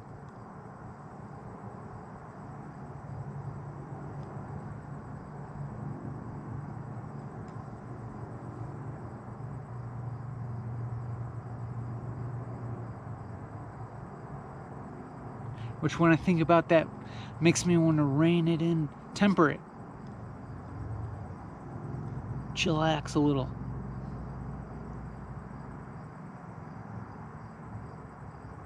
Because this almost amounts to some version of bipolarness, right? And I think absolutely everybody experiences some version of that.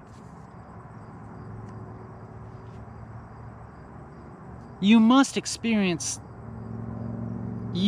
had some experience of the instability of your own perception of reality and the oscillating between negative and positive valences on everything.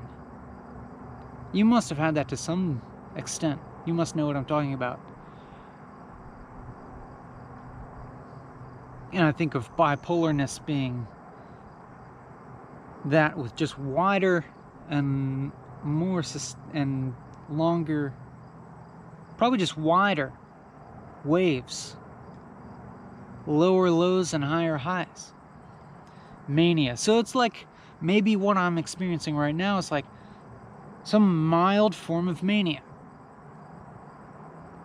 Maybe you're experiencing some of that with me. Maybe I'm rubbing this off on you a little bit. A little bit of mania juice going to the head. But another way to interpret it is just happiness.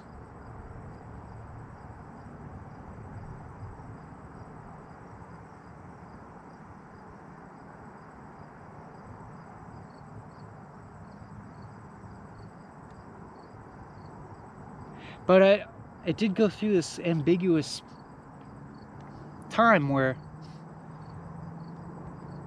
I couldn't tell if I was unhappy or happy. And I'm just talking about a little bit ago, where emotions themselves didn't. My emotional state was so ambiguous that it was kind of like just an experience of energy.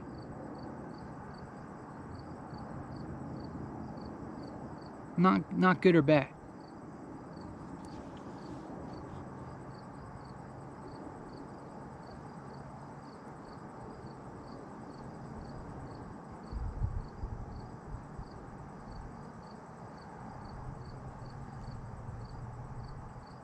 It's so funny how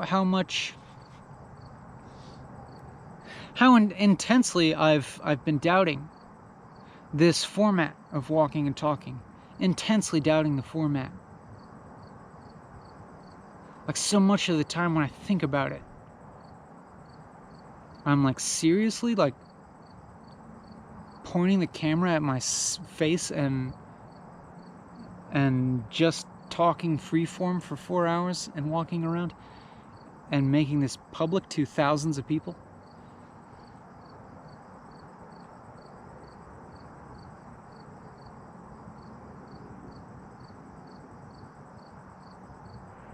Like, I gotta do something better. I gotta make this, you know, I think to myself, I gotta edit.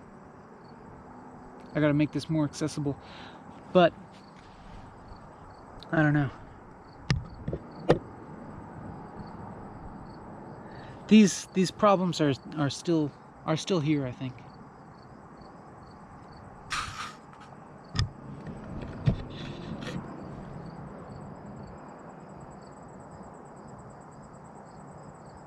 I'm sure these doubts are going to continue for a while.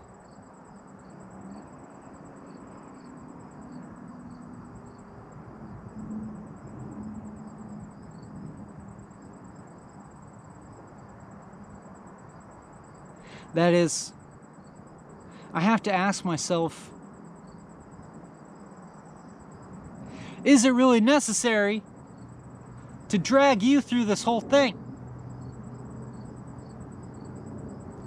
Why do I gotta drag you through it? I mean, some of this time I feel like it's kind of, some of these times I feel a little entertaining. I'm entertaining myself. So I guess I might be entertaining you. There's that possibility.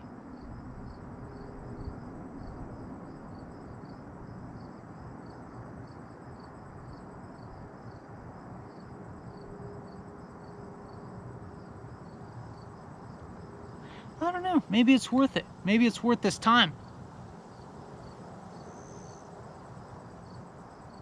I do feel an effect of your eyes and your ears now. It's like they're drawing some visceral energy through my voice. They're making me want to enunciate in a compelling way. Because I know about all this time, all this subjectivity that's hearing this right now. Holy shit. Hey, it didn't add a highlight. Gotta make it worthwhile. Gotta...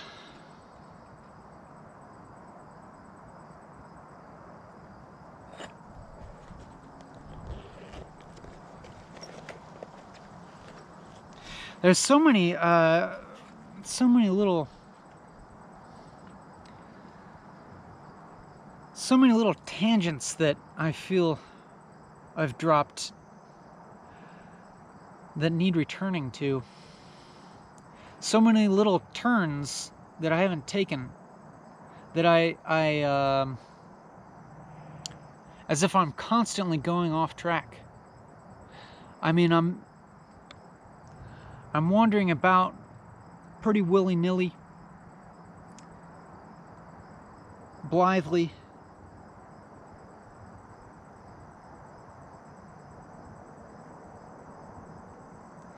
And at times, seeming to place little mental bookmarks in my train of thought to return to. And I'm sure I'm not going to return to all of them. But hopefully some of them will come up and we'll have some formal repetition going on.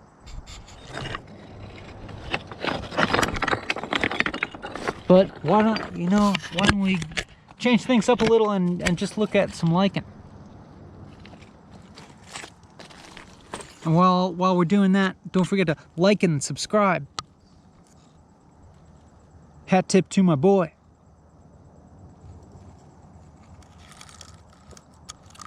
Get a load of that. Get a good load of it. Or don't. You don't have to. You don't have to get a load of it. You can just you can let it go too. I guess that's kind of the same. I don't know. I guess if somebody tells me to get a load of something, or if I tell myself to get a load of something, let's just keep looking at that lichen because it's a lot prettier than my face. If I tell myself to get a load of something, or if I tell you to get a load of something, I'm like, experience this fully, because it's a good one, and it's not going to be around forever. This experience won't be around forever. So experience it fully now. That's what I think when I say get a load of something. Even though it kind of implies like taking some of it for later, saving some, getting enough of it that you can save it for later. I don't know. I don't know if experiencing something fully actually implies like keeping it with you, like taking it with you. It's that same feeling of you see something beautiful, your instant response is to pull out your phone and take a picture. Is that getting a load of it, or is that missing getting a load of it? I mean, you can look at that picture for later and have some sort of diminished simulacra of that, have a story of it, have a memory.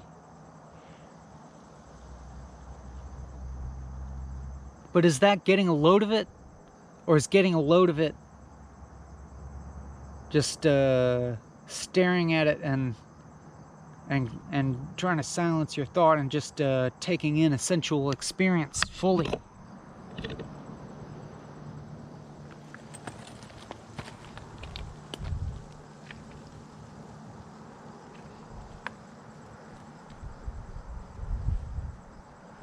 I don't know, that reminds me now to be getting a load of this.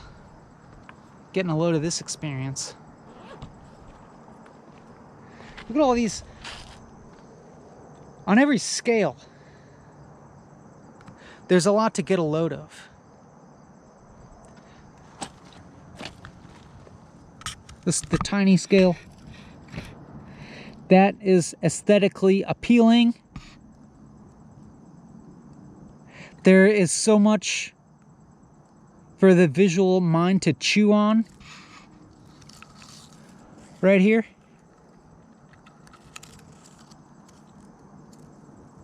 So much, you know, pattern recognition, repetition and variation.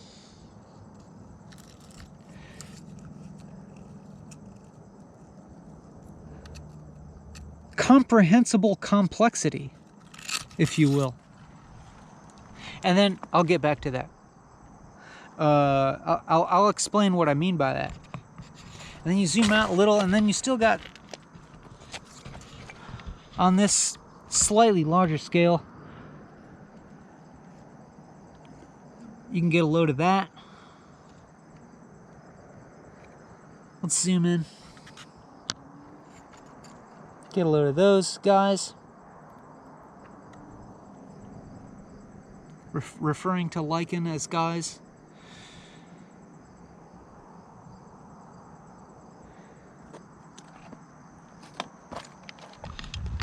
Get a load of that one.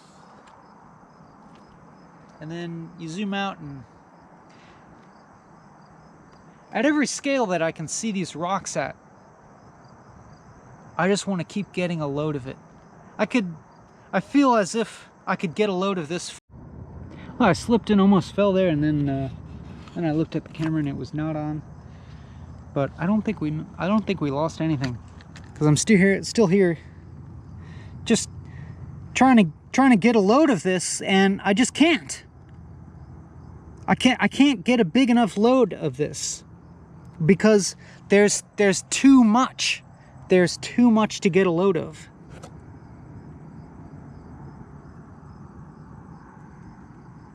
And paradoxically, I feel as if the more I get a load of anything, the more I feel the impossibility of getting a full load of it. The more I feel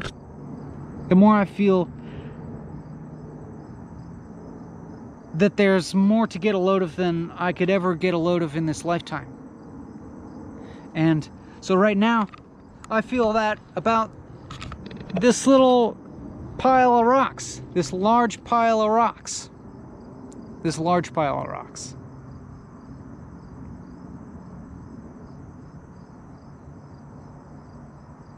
And that's not even my entire visual field. That's not even everything that's available. Even if I restricted my sense perception to this large pile of rocks,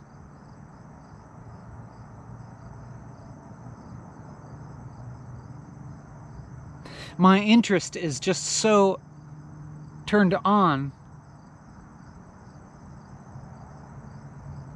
that I feel as if I could be experiencing aesthetic overwhelm at any scale and in any framing of what I see. I'm kind of moving.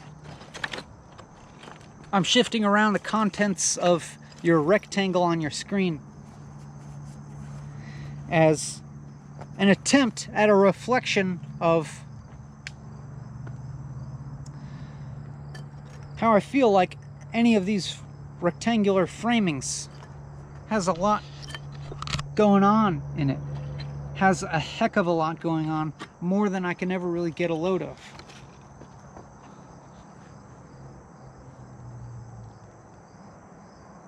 And this is only really at one scale level, because then we got all that.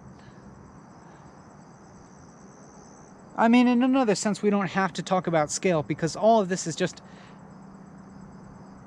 information in the visual field.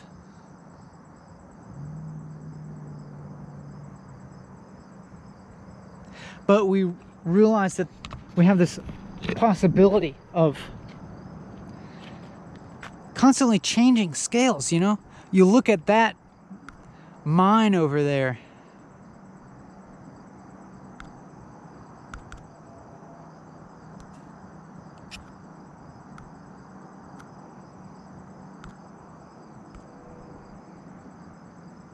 I don't know if you can see it, but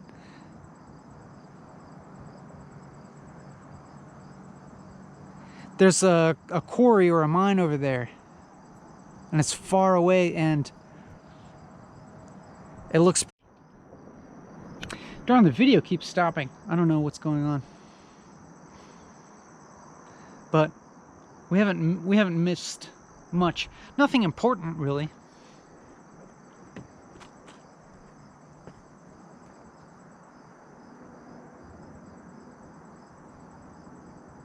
But I was saying, I almost feel skeptical of myself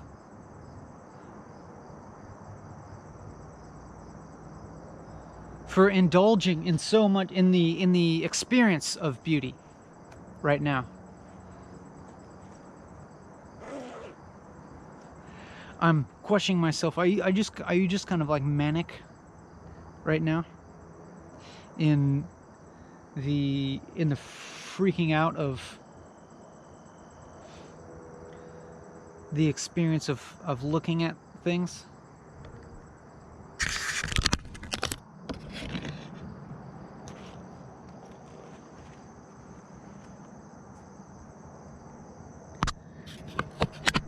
I don't know. Well, whether it's indulgent or not, let's just keep looking at some stuff. And even if we are rolling down the metaphysical hill, even if we are effluxing and getting attached to the world of form, maybe it's worth it. Maybe that's just how things go. Maybe we'll have to push the boulder up the mountain later.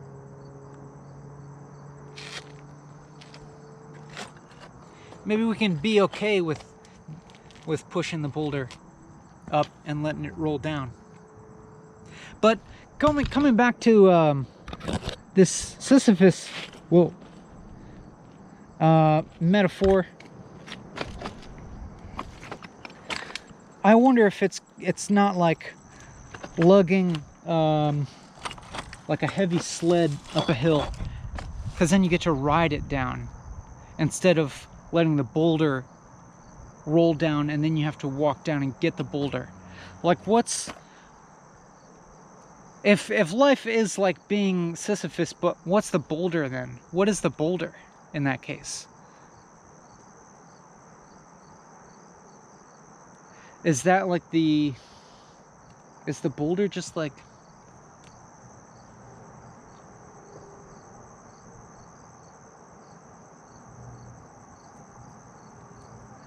life and Sisyphus's like Sisyphus's subjectivity, the witness, and the boulder is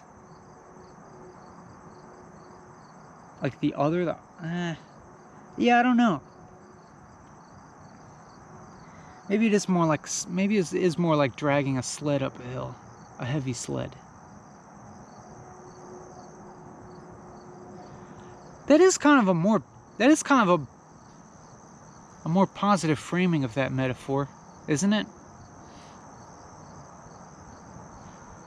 I feel like that maybe gets to the heart of what Camus was saying. Like Camus talking about, you have to imagine Sisyphus pushing the boulder up the hill but being happy. Well, just imagine a kid dragging a sled up a hill. They're happy. They're happy to drag it up because they know they get to ride it down. Maybe that's what life is like. Maybe that is what life is like. Sledding. Maybe life is like sledding.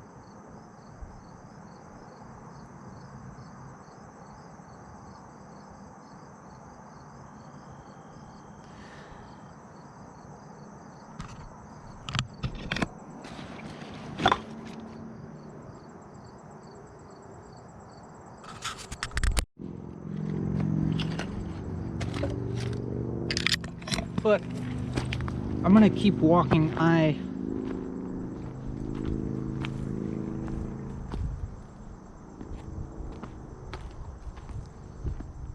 It's so funny how now I am experiencing this emotional energy, this momentum behind the act of talking, and a lowering of my inhibitions, not worrying about being watched so much. Darn it, the camera keeps on stopping. We'll see if it works. We'll see if it keeps stopping every couple of minutes like this. I'm gonna have to stop and try and see if I can fix it, or if it's not fixable, maybe just have a short video this time. I was saying that even though now I have this energy and momentum, and I experience this emotional energy behind speaking, I'm not worried so much about being seen and heard. But there's still some part of me that maintains some form of detachment or questioning of even this.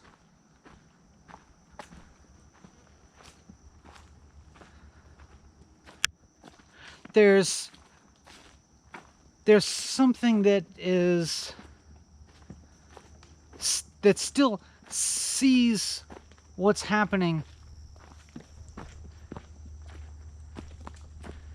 as not something to identify with.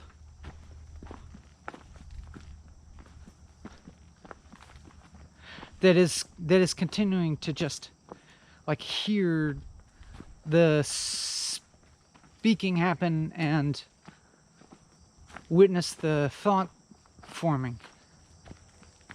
I mean, at times I'm wondering now if, like, in the times when I'm just kind of feeling like uninhibited, blithe happiness, I'm trying to figure out, am I identifying with that? Am I planting my little seeds of attachment to forms or to experiences or to thoughts, to ideas when I do that? That's my question.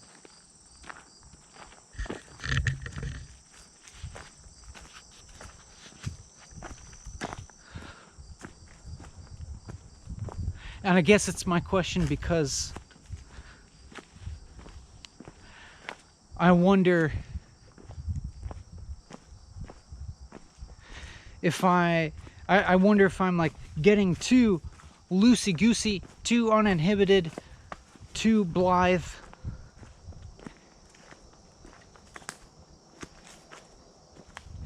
And I'm neglecting to exercise wise discernment or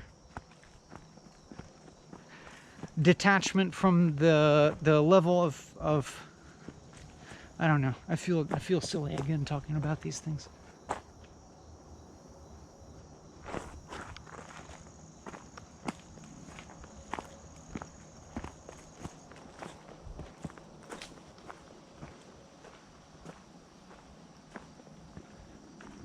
Some return to the feeling of unknowing. Actually, that the experience of like of the void, kind of the unknowing aspect, the uncompleteness, the unmanifest, the what is not coming into what is, that's still here, and I'm actually feeling as if it has stayed here always and has always been. And now, of course, I'm realizing that it just is always, and even to say always is not necessary, because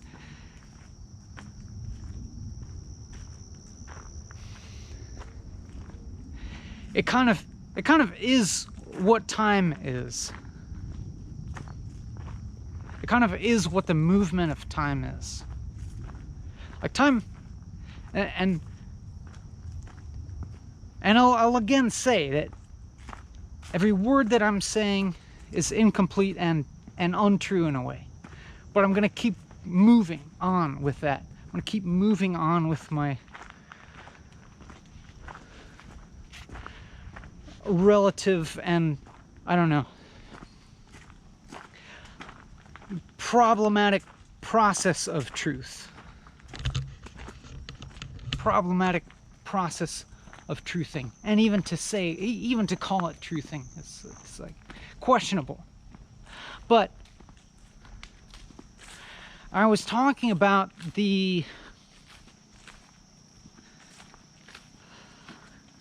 unmanifest of reality, that aspect, and its relation with what is, or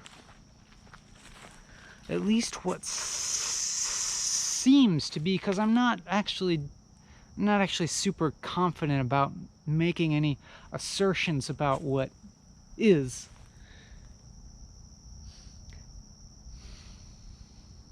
Because in fact, to make any kind of assertion about what is right now would actually feel like a pretty grave reduction. A pretty Okay, the camera keeps stopping, so I'm gonna take a little break and try and let it charge up a little bit, and then maybe it won't be stopping so much. So there's gonna be a little break on terms of my subjectivity end. Probably just a few minutes or so. I don't even have to tell you this because there's no break for you. Unless you want to take one for some reason. But you can take one whenever you want. All you have to do is stop the video. Well, that was interesting. That's the first time I've ever taken like a few minute break in the middle of a walking and talking. I just kept walking while the camera absorbed a little bit of charge from the battery. And now it's at 14%, so maybe we'll be good to go for a little while. It's still connected to the battery, it's just not hovering above 0%, so we should be all right. And I was just walking, and so I guess trying to pick up where I left off. I was talking about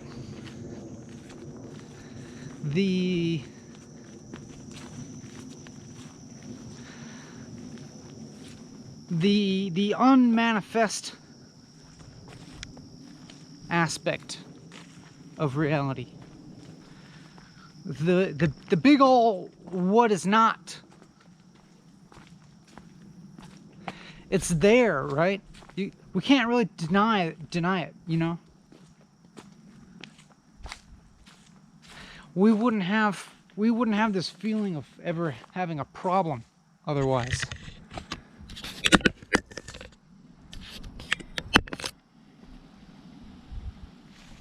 Of ever not knowing.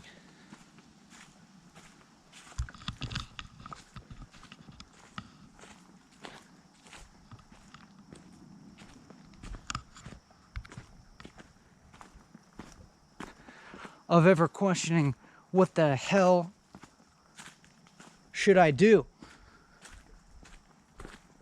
There wouldn't be this notion of a future.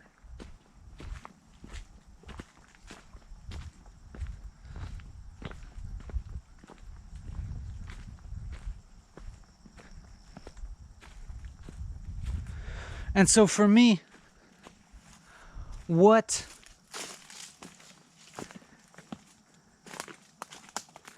we ordinarily perceive as the passage of time, just kind of by default, you know, our idea of the past being fixed, being set, and the future being unknown, and that in the present we have some sort of agency to shape the future.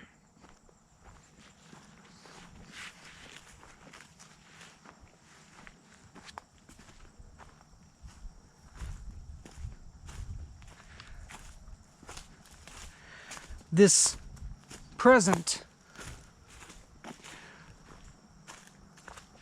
which I'm conceiving as synonymous with the experience of consciousness, with the feeling of agency, and whether you believe in free will ultimately, philosophically, or not, whether you really believe in agency or not, at least this, what looks like the experience of agency,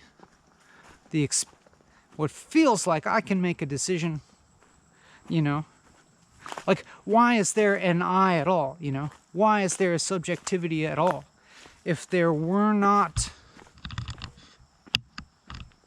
like, the feeling of there being a subjective I is so interlinked with the feeling of free will, of making decisions. Like, what? Like, I don't know if you could ever really separate them. You know what I'm saying? Like, if it were just always obviously just a movie playing out, like, there's no illusion of free will, no illusion of agency, and there's just a movie of reality playing out to this witnessing I that has no power to do anything or to move or something. I don't think that would really work. I don't think that's really possible. I think that the experience of subjectivity, which in this moment I'm perceiving that as somewhat illusory, to be honest. The subjective I, the individual, I am experiencing that as somewhat illusory.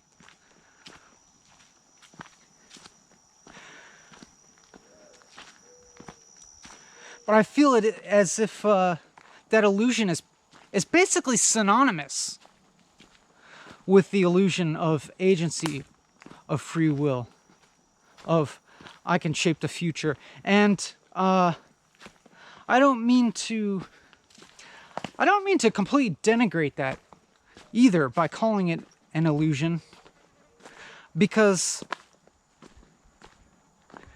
and not to say as if we can even necessarily avoid experiencing things that way.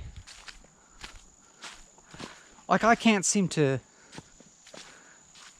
completely avoid it, which is evidenced by me even saying that, you know. I'm saying I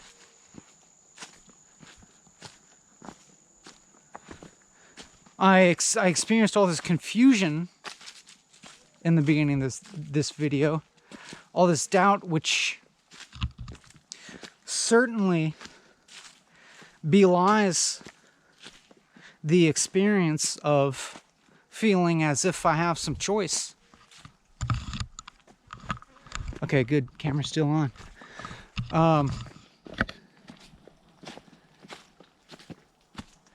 That contributing to my anxiety, obviously.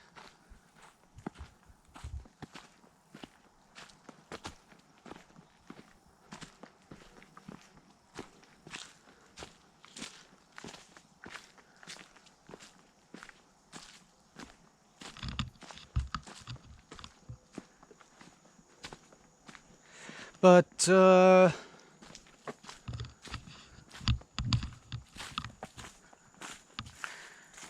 and so I'm also thinking of that,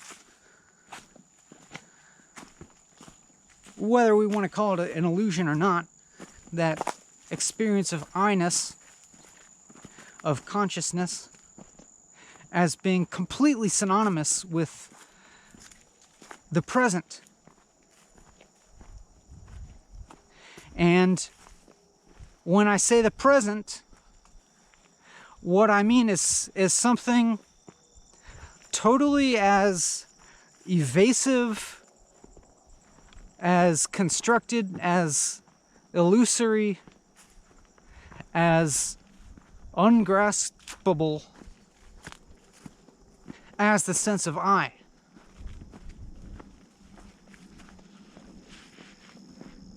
Like they both share the exact same quality of only really kind of seeming to exist in the shadows of our awareness, in the peripheries. It's like when we're focused on some other object, it seems like there's this a tacit assumption of I, the individual, and now, the present moment. And then anytime you try to pinpoint either one of those, you never can get to it. And if you try really hard, what you end up seeing is just kind of a web of interlinked experiences, concepts, perceptions, and sensations that are ultimately hollow at their core. I mean, just try it. Just try, like, locating in your experience the I. Or try locating the now. Try like pinpointing it, like the exact now. Find the exact now.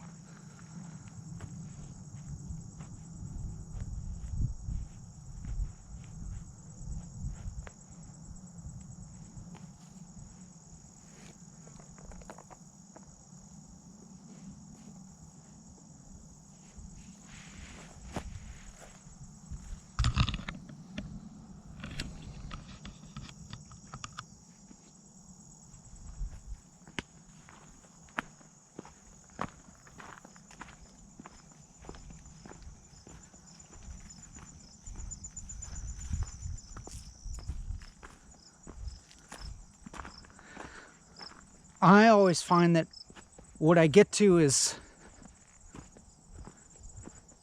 just all these layers of stuff that's not me and stuff that's not now.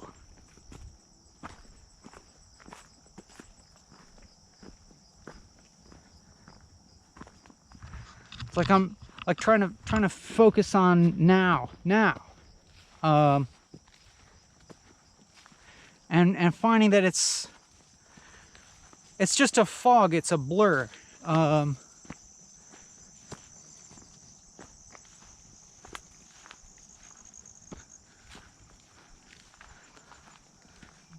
There's not a now. There's just kind of experience. There is, all I can honestly say is there is something. There is something. Is all I can really say, but I'm not even completely, not even 100% confident on that.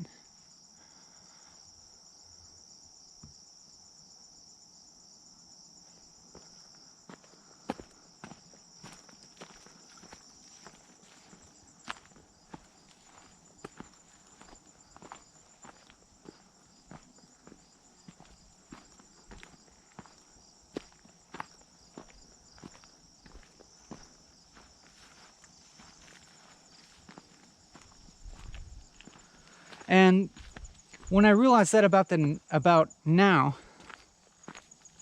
that it's not real,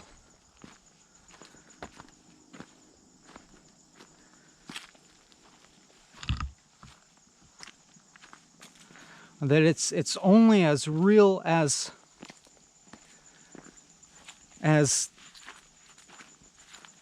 thought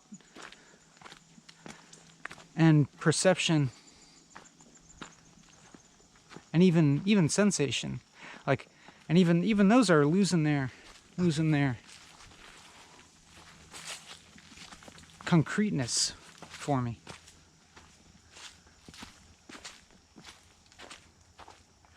And when that happens, like, past and future take on that same quality. They're not.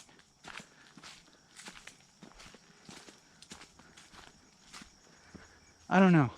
They exist. They exist as some kind of, like, construction.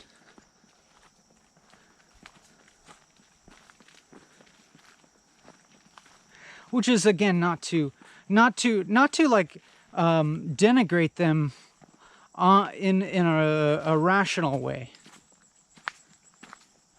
Not to denigrate things like the past, present, and future, or individuation on any rational level, because that doesn't work.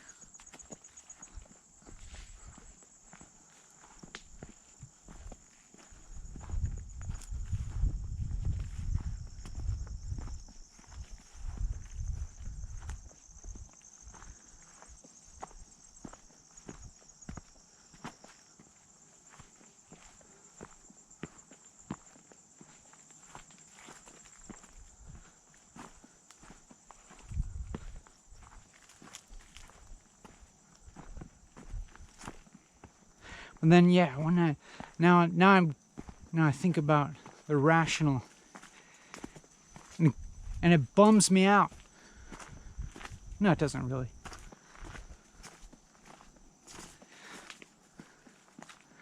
But now it's weird even to talk of the rational.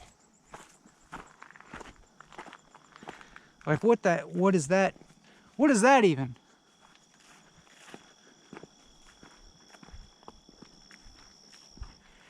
I can talk about it, but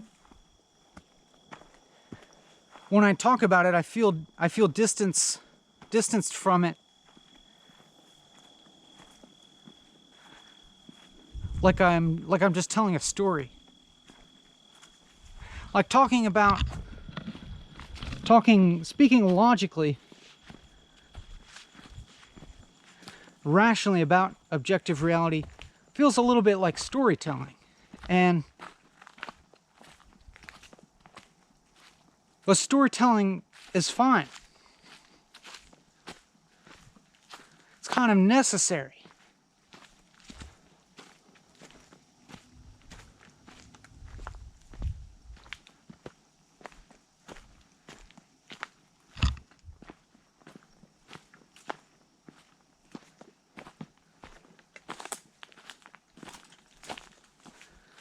But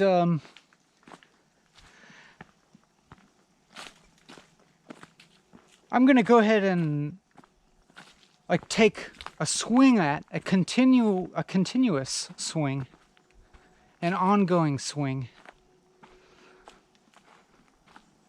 swings forever at describing what's kind of in place of the linear notion of time and the individuated notion of self, the distinct notion of self.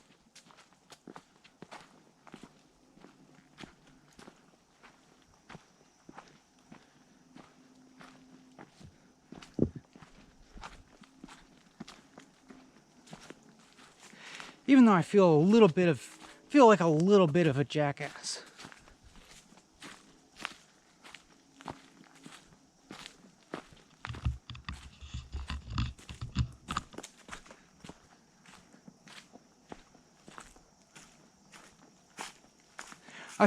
I do feel a little like a bit of a jackass. Hearing myself say that. Like I'm gonna explain something to you.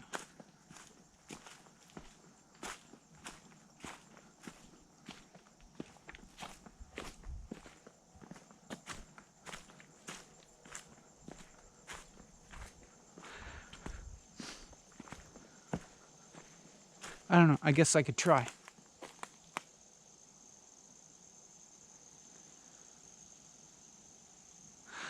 Like it's not separate from that confusion, lost feeling that I was feeling earlier.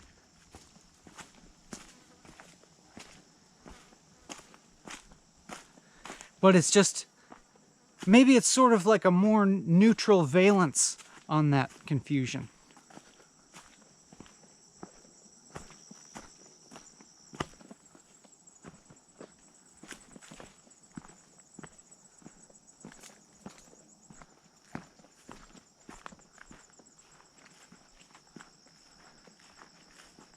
But also, things like totally normal sorts of experiences, like what I would ordinarily describe as my sensations.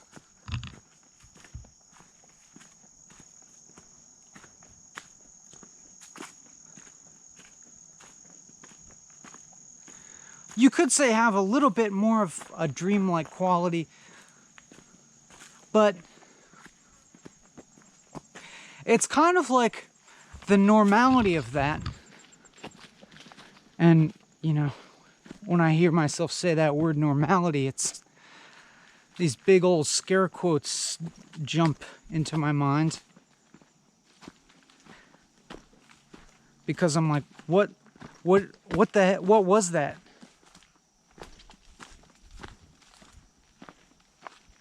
Was there ever? I mean, I guess that word exists. I guess that concept exists. But interestingly, when I even look into that concept, when I even try to ask myself, okay, what is normality? What is normal experience in opposition to this experience? It doesn't make any sense to me now. I guess I want to be talking a lot about what's not. I guess I'm probably talking a lot more about what I don't think than what I think. Or what I think isn't.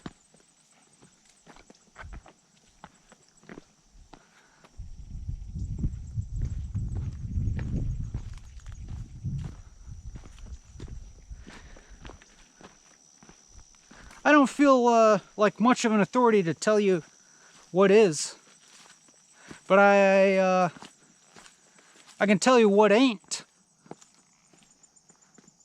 I can tell you what's not. I'm not even sure about that. I'm not even too confident about that.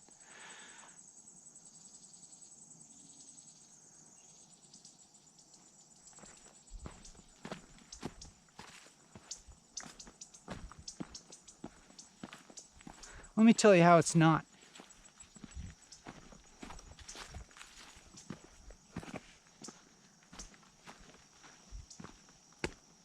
I like that. I'm gonna exclaim holy shit in order to make the GoPro camera add a highlight. Holy shit! Didn't do it. Holy shit! I must not be enthusiastic enough for it to think that I'm adding a highlight, or it's on to me. It knows I'm doing it on purpose. It doesn't want me to be able to control when it adds a highlight. It wants to only add a highlight when it seems to, maybe it knows what's best for me. Maybe the GoPro camera really is more intelligent than I am. It could be at these days, where it knows where to place the highlights. It knows what's actually significant. Holy shit! That got it. I can still fool it. I can still beat the machine. I can still beat the machine for now. Now, what was I going to say after adding the highlight? Oh, yeah. Let me tell you how it's not.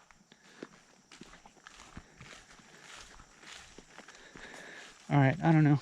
Song title or something.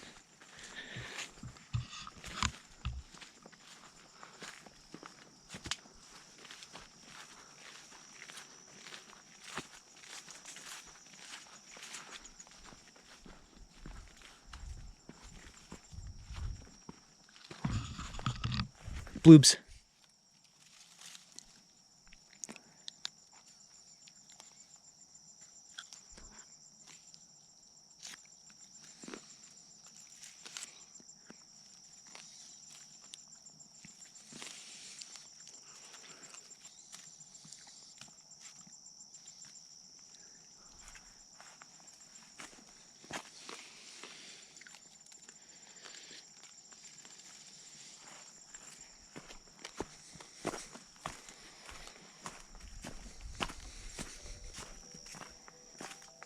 Hey, my phone's ringing. Was that an interruption? I don't feel interrupted.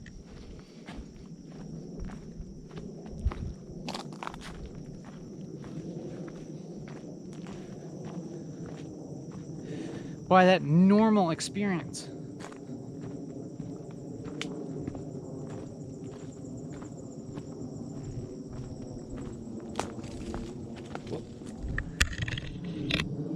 Whatever just scurried, it sounded lizard-sized.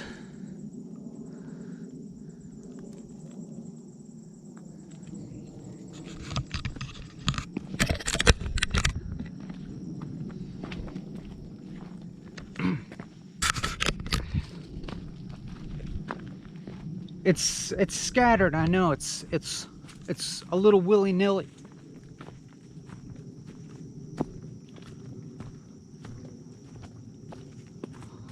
But at the same time, not. There's something constant here. There's something constant from the beginning to the end.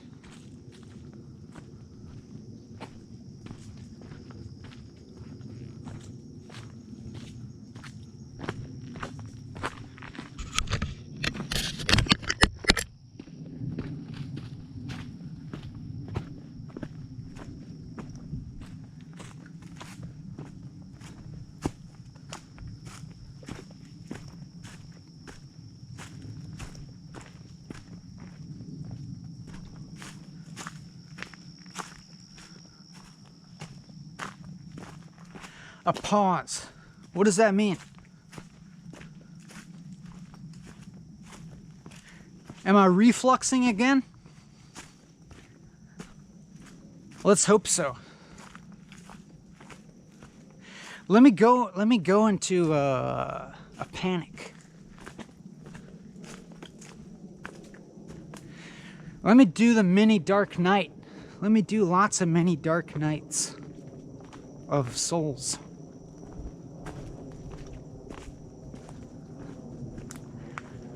Bring on the dark nights.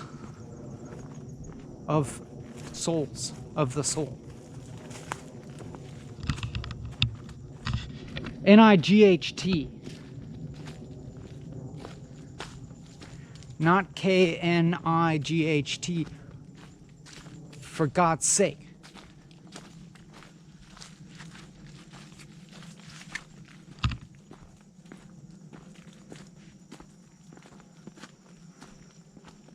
I can't bring it on by willpower. I can't seem to make myself reflux.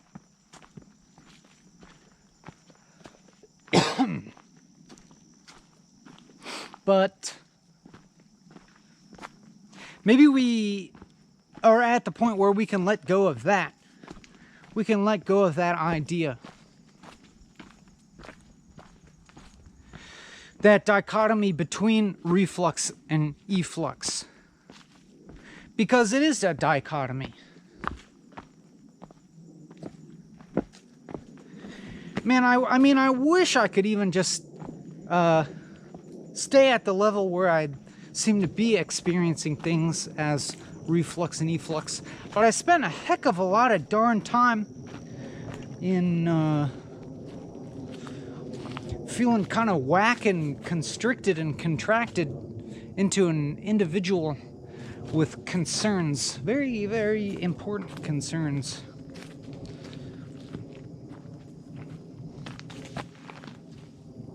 Very important problems.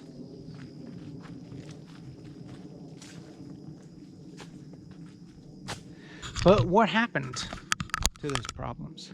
How come now I can feel happy, but I haven't like solved all of those problems? Especially the big one, the big M. Mortality. How come I haven't solved that? Well, I guess I'm in the act of solving that, you know? I'm immortalizing myself on the internet. I'm making myself famous so I can immortalize myself. Putting something into the world that'll last, that'll be my legacy beyond my body. Extend the me, extend the self. Yeah, yeah, yeah, yeah, yeah. That's not it, you know? I wouldn't actually want to extend that me, that self that feels so shitty so often. Not that. Is all the shittiness a process of reflux? Is it all necessary? Is it all necessary? All that suffering?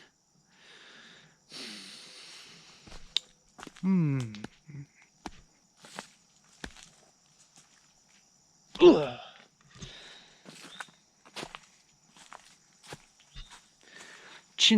Scratch your chin until it starts to bleed. Do this emoji until you start to bleed.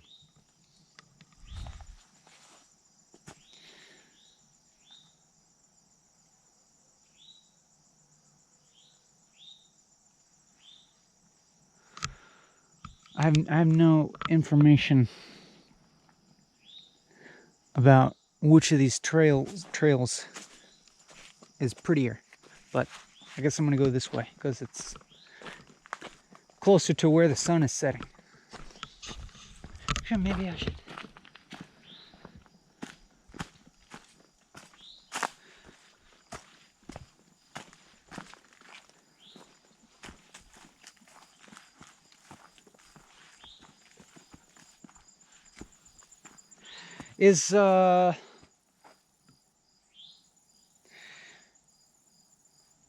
Is my like is my sort of like mundane daily life suffering kind of like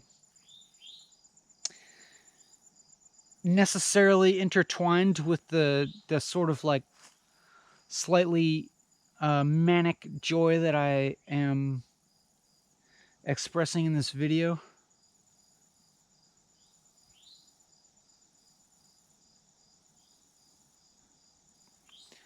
Probably.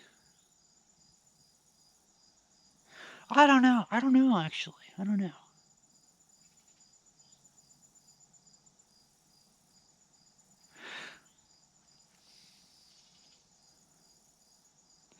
I mean, I could think of it that way, but I could also think of it as like, I also started refluxing well before making this video, meaning I chilled out on all the grasping at things, stopped spending so much time looking at bullshit on the internet, cleaned my room, took more hikes, tried harder meditating, managed to eat healthier. All that seems to like be leading up to this experience. It all winds into this experience, but I kind of feel like so does all the bullshit suffering, all the beating myself up over things.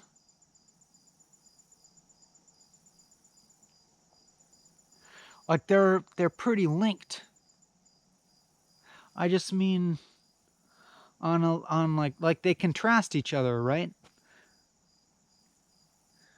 Spending a while beating myself up over stuff,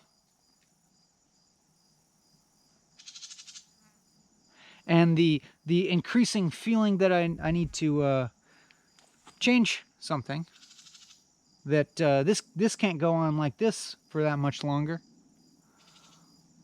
so I gotta get my shit together, so to speak.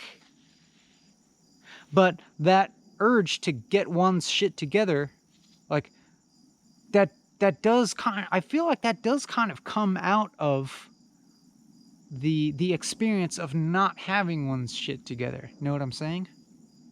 Like feeling kind of shitty because you feel as if your life is not together. It's in fact falling apart. Everything's falling apart.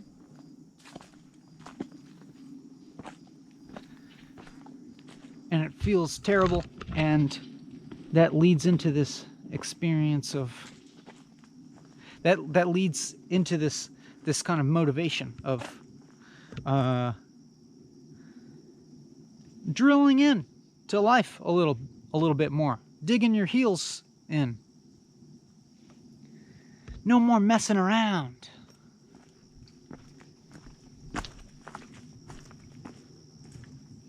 All right, we don't need to go down this hill because we can start going back the other way.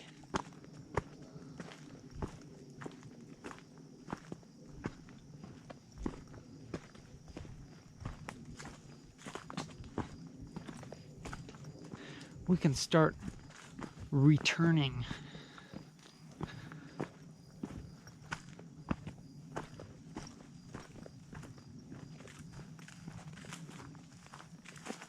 And even that feeling of everything falling apart,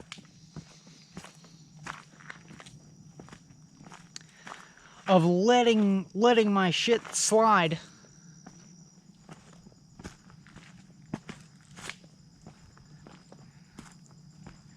it's kind of like that does flow right out of an experiencing of like having it together. Like if ever I'll get to a point where I feel really good about something. Maybe I made a few walking and talking videos that felt really good. Where I felt like I had reached some pinnacle of clarity of expression.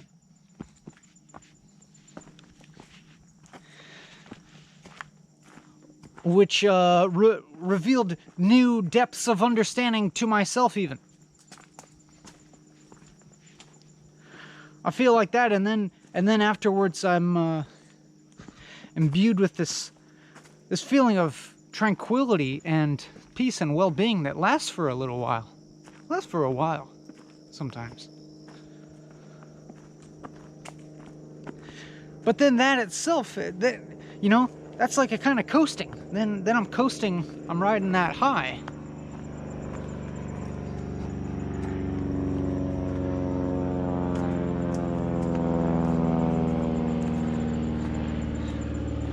Knock it off, buddy. Making an important video here. I'm riding that high and kind of, you know, feeling good, feeling contentment. Because what else do you want other than contentment? And then kind of, you know, gradually things start to slip, because you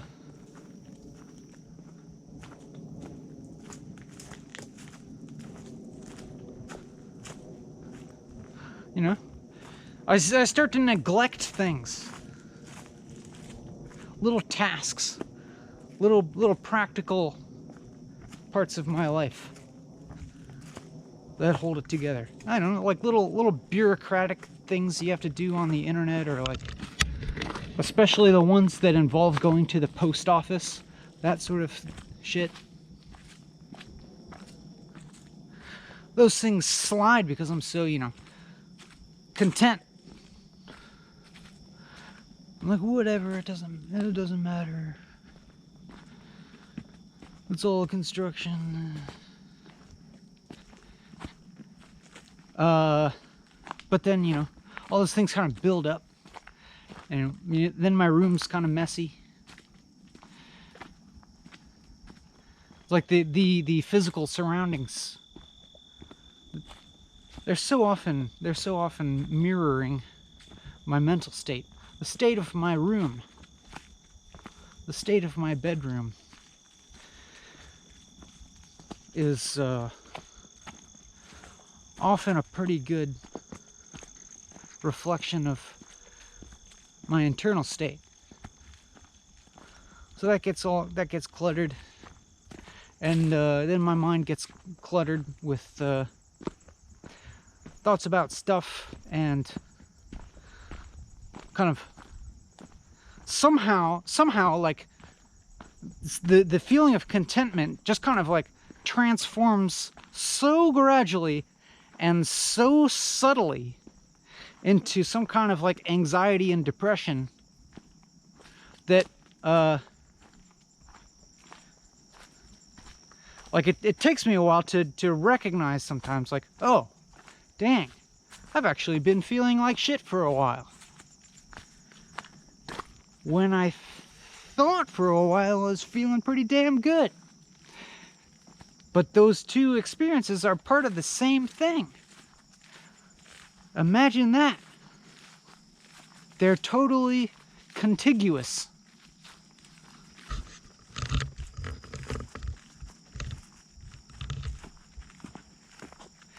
Imagine that. Get a load of that.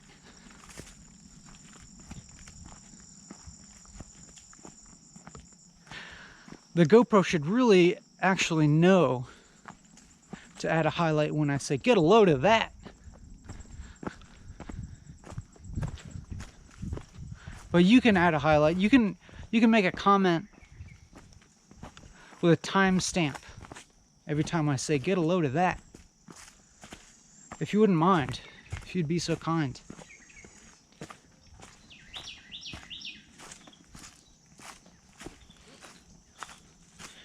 That would make life slightly funnier for probably a decent number of people, wouldn't you think? If there were a comment under this video that had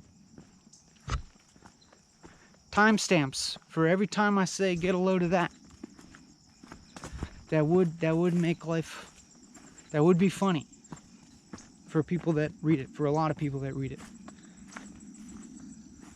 if you ask me. So then I'm feeling, you know, racked with anxiety. My mind overwhelmed with problems. The weight of all these multiple minor bullshit tasks tugging at my sense of well-being.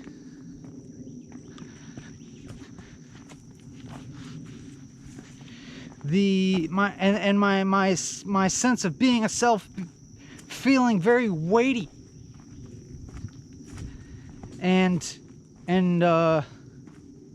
inescapable. And I think it's largely in part of because of these problems, you know, problems. It's like, sure, in a sense, from this perspective, I can see them as not real or something, but they're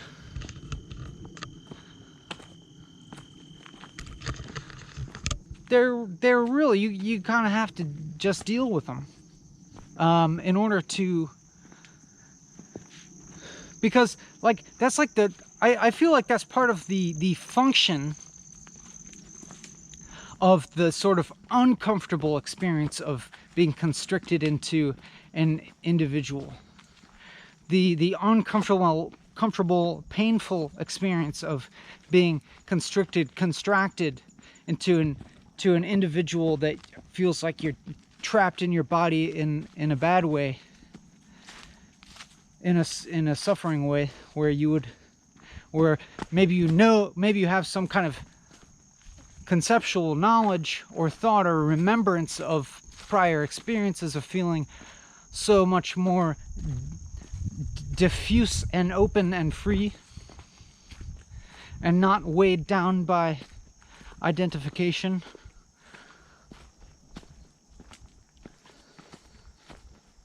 Individuation. The purpose of that discomfort, that constriction,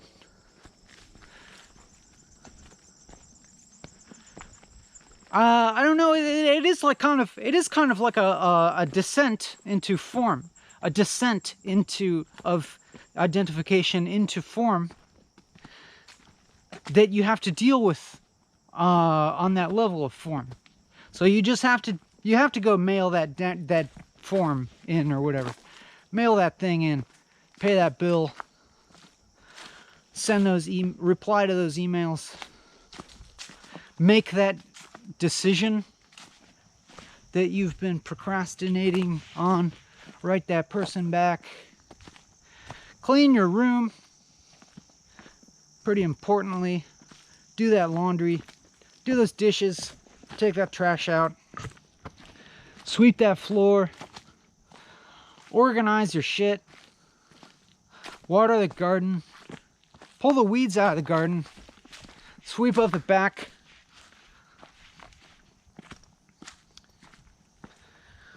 trim the stuff, trim the plants in the front that are like leaning out onto the sidewalk and getting in your neighbor's way when they're trying to walk on the sidewalk.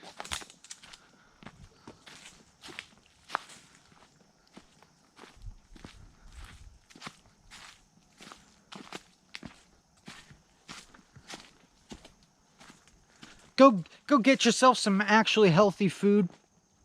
You know,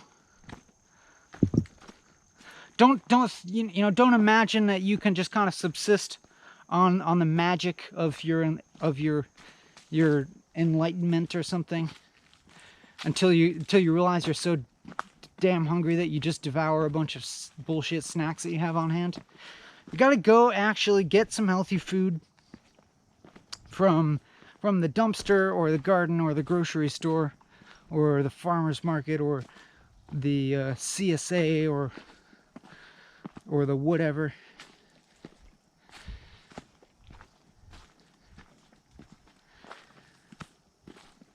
Cook yourself a big old pot of stew so that you have it for later, so that you have something substantial, so that you have a substantial meal at hand when you're hungry.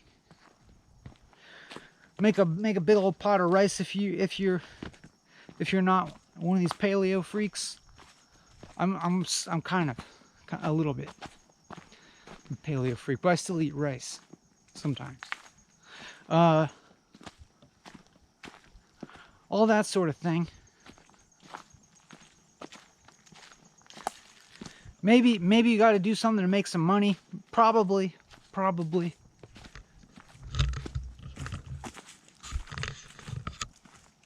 I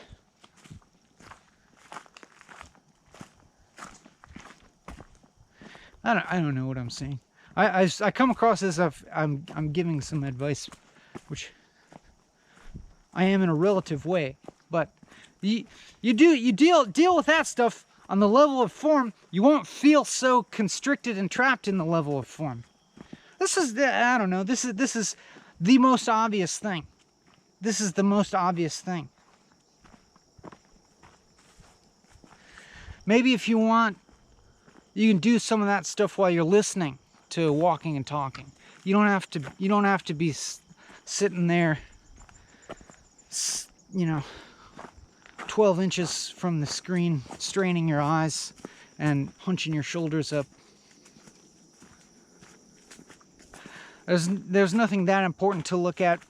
You can look at the screen occasionally once and see something pretty, like my beautiful face.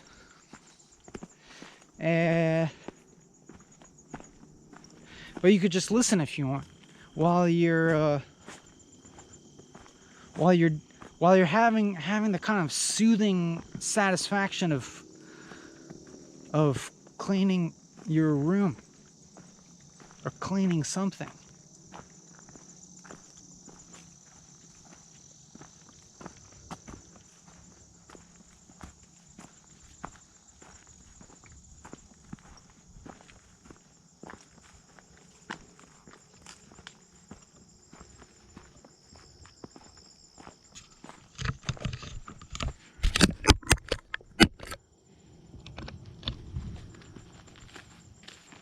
And even in that process, while you're doing those things,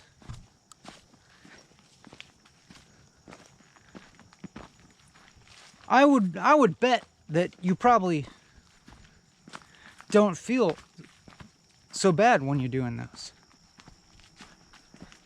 because stuff's moving. You're refluxing when you do that. When you clean your room, you're like refluxing to the one.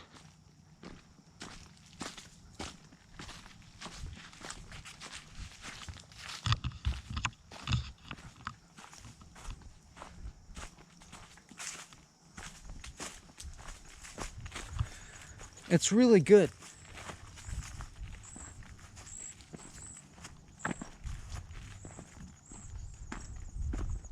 You will feel so much better.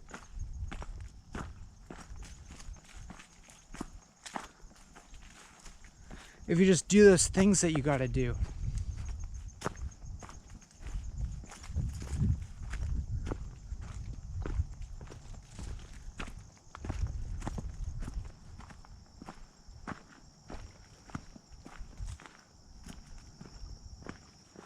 And then, when everything's like as tidy and organized as it needs to be, or as you can kind of reasonably get it at any one point, then you're like high up on the mountain. Then you got the freedom, if you want, to just roll down the hill. Or you can sled, but rolling is, I guess you get pretty dizzy. Might be kind of nauseating, if my memory serves correctly. But you can. Then you have the option to have the enjoyment of flowing downstream and of letting your room get messy again. Go ahead and let that entropy increase. That's what fun is, you know? Go ahead and go with the flow of the second law of thermodynamics once you've paddled upstream for a bit. Or if you're really type A on top of things, then maybe you won't go downstream.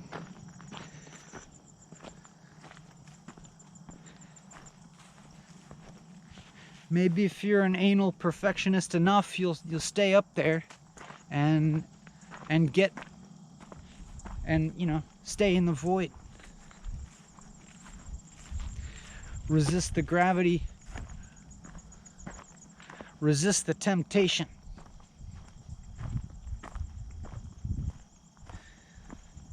To realize the potential.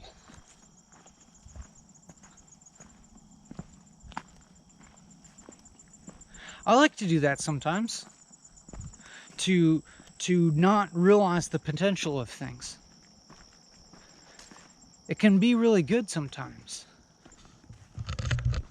Like ideas. Like you have an idea and you let it go. Because you're like, I kind of prefer the unmanifested potential that's available when I don't realize this idea, when I let this idea go.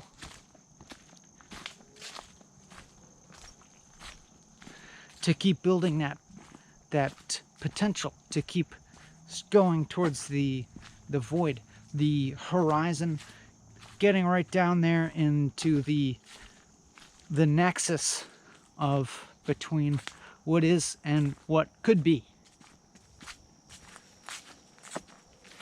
And find out really what could be. Find out what really is the could be that you want to yank out of that void into existence.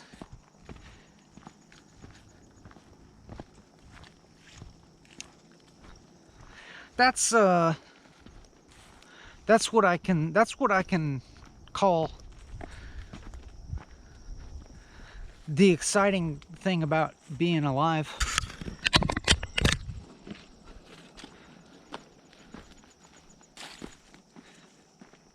It is the only thing exciting about being alive, and it's also pretty much synonymous with life itself.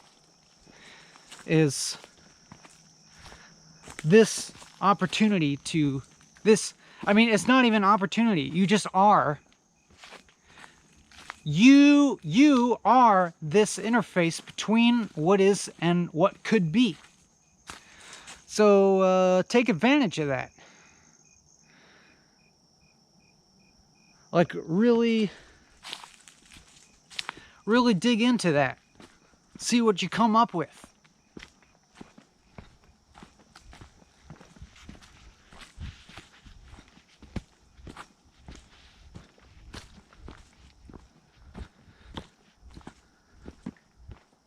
Like just, you know, in every moment you are kind of shaping reality.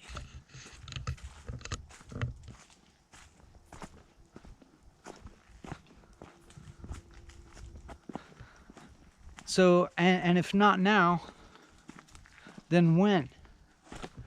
Are we gonna, you know, really dig in there and I don't know what I'm saying. Because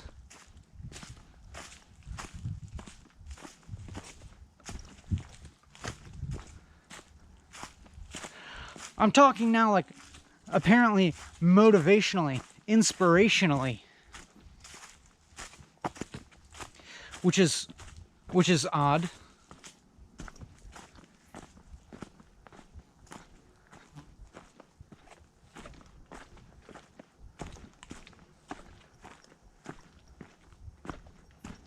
Because at the same time, I mean, like sure, like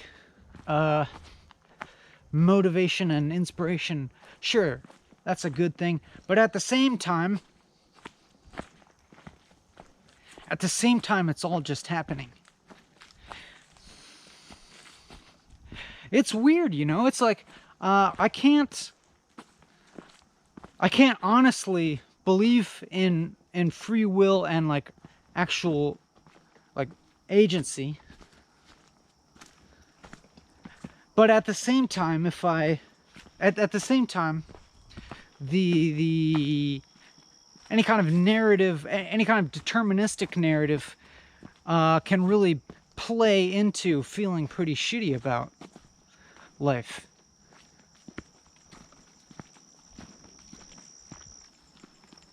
That you don't have any control over it. That really can feed into feeling pretty crappy.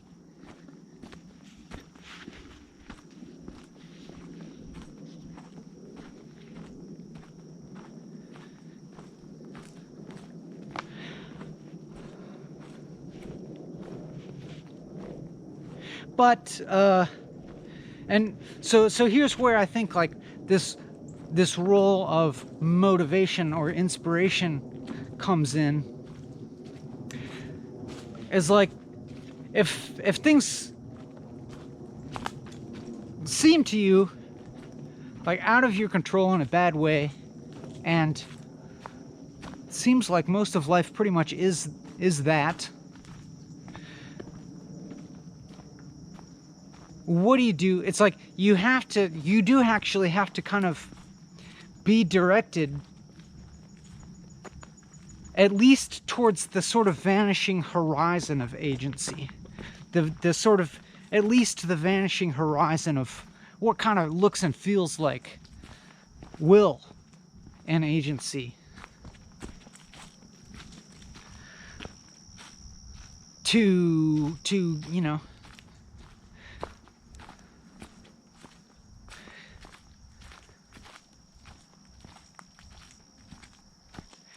and I guess like on one hand it's like on one hand it could be described as realizing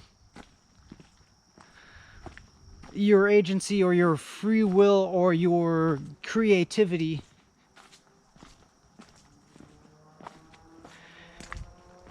and that kind of relates to freedom as well.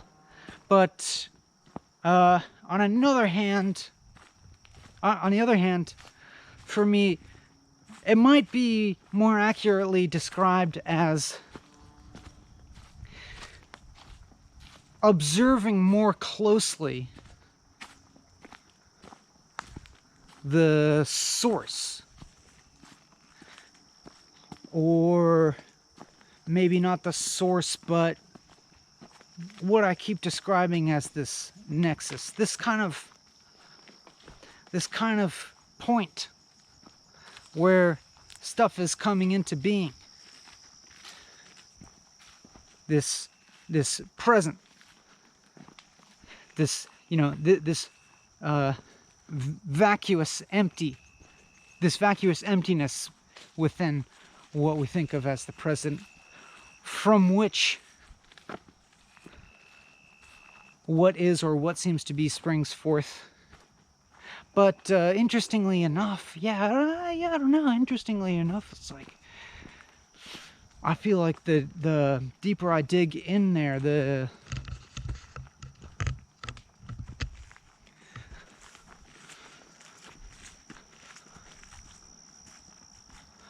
the freer I can feel from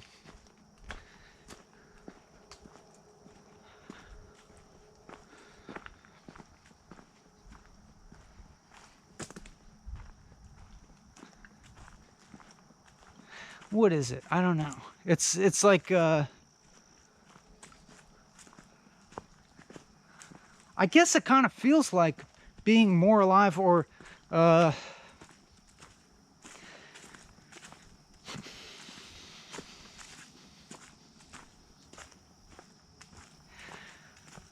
like accessing more directly what life is. But I I can't say that without also feeling like a jackass, because at the same time, it's like, at the same time, everything is actually a part of that.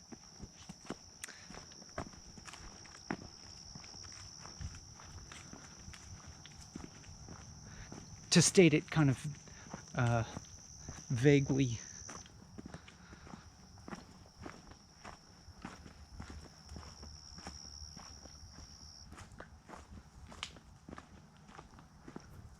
Like in the way of, like, if there's any moment during this walking and talking where I have some exalted feeling, or you have some exalted feeling, we share some exalted feeling, some kind of dissolution, some kind of deeper knowing, it's like, yeah, sure, there's that. And maybe we can posit that in opposition to the other times where we feel more whack and annoyed and petty and selfish and self-absorbed and like an a-hole. But in another sense, it's like there's no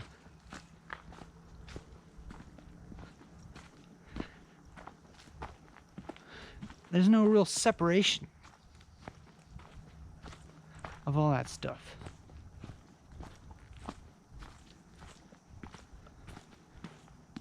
Like, you know, some memory that I have of feeling like an a-hole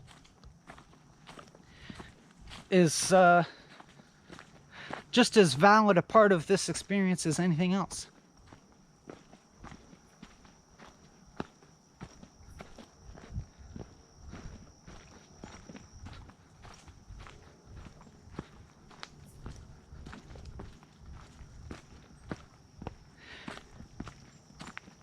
And no part of this video would be the way it is without the part that felt pretty whack at the beginning. I don't know. Some kind of narrative arc. Not necessarily a narrative arc, but an emotional arc. They happen in these videos, and this one has been kind of a weird one, and that it just started off like shitty, and then most of it's been pretty jazzed up.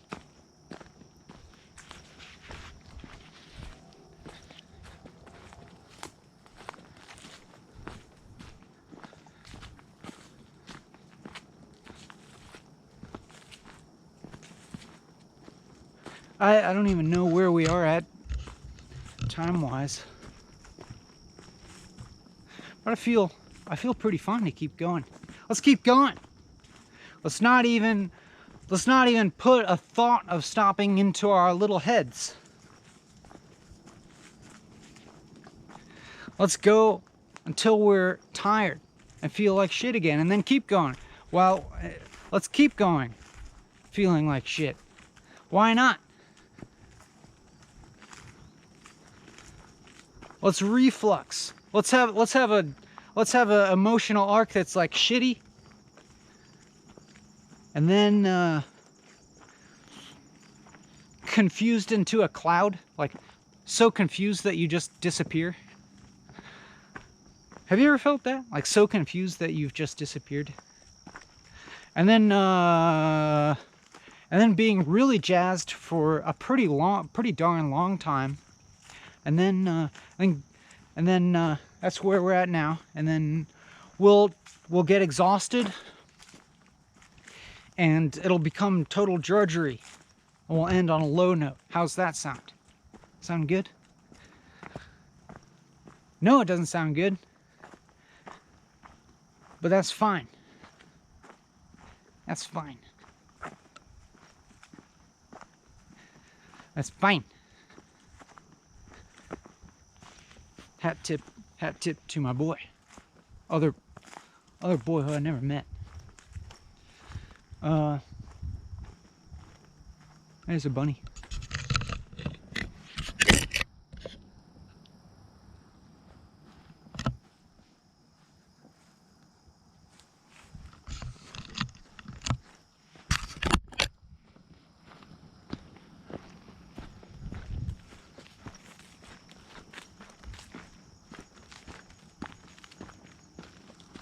Wow, the sun's already setting. I hope I can get back out into the clearing before it sets.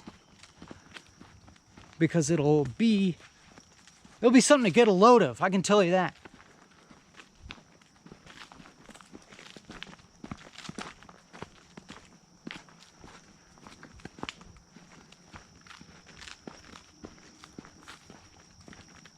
Oop. Something just jumped across my path. Well, let's let it go. Let's let it exist. It won't go to waste. You let an idea go, it won't go to waste, like letting a fish go. You catch a little fish, you release it. It doesn't go to waste. It might even grow bigger out there in the ether. Just like an idea. You have a pretty good idea, you can let that idea go. Let somebody else have it later on. Let somebody else have that idea later.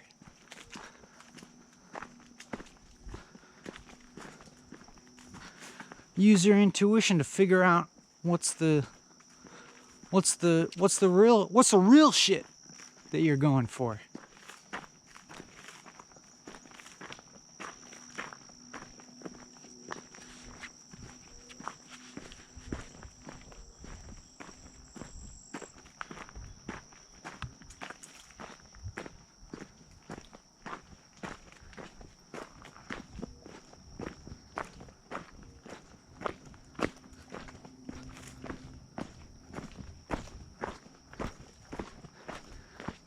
Now we're walking downhill.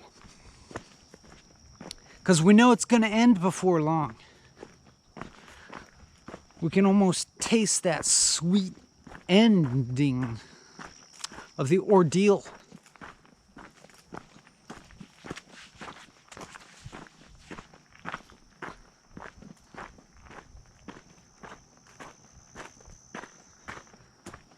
The deal.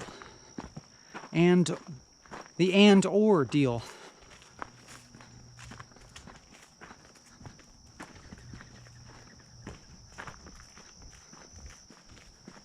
The deal and/or ordeal.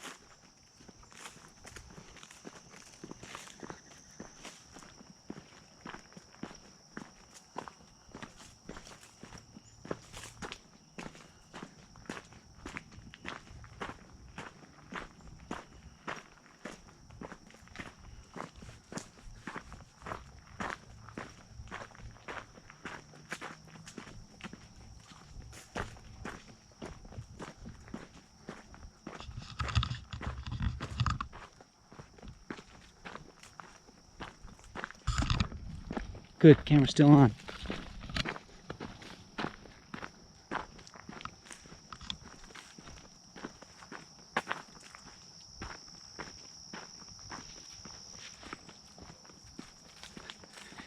Are we getting tired yet?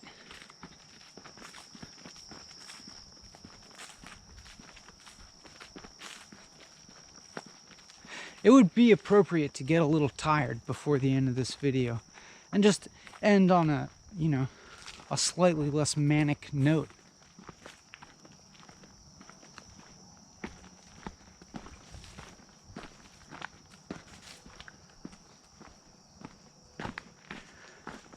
Transition back to normal.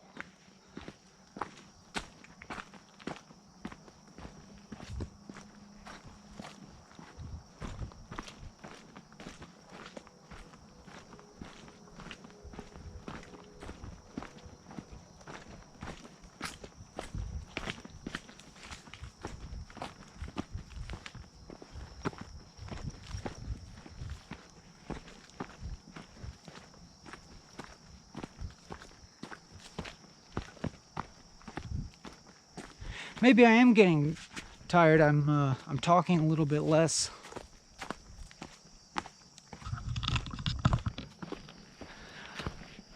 But that's always what tends to happen to me when the sun starts going. I feel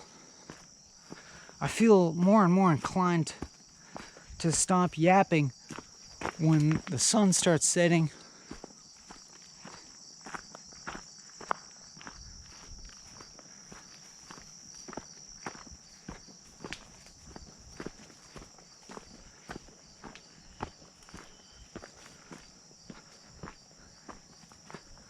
But I'll try to keep going. I'll try to stick to the playbook here. Even though it is kind of devolving, right?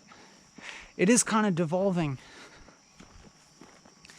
into more kind of fragmented,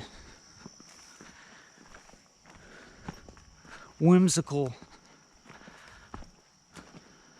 stuff. It's maybe like maybe we're getting to experience the performativity of it a little more in hints. You start to lose, or I start to lose you as an audience. The spell starts to wear thin. You start to get distracted. You're no longer enraptured by my charisma. You start to think about other stuff. You start to think about food. Like maybe I should go eat something.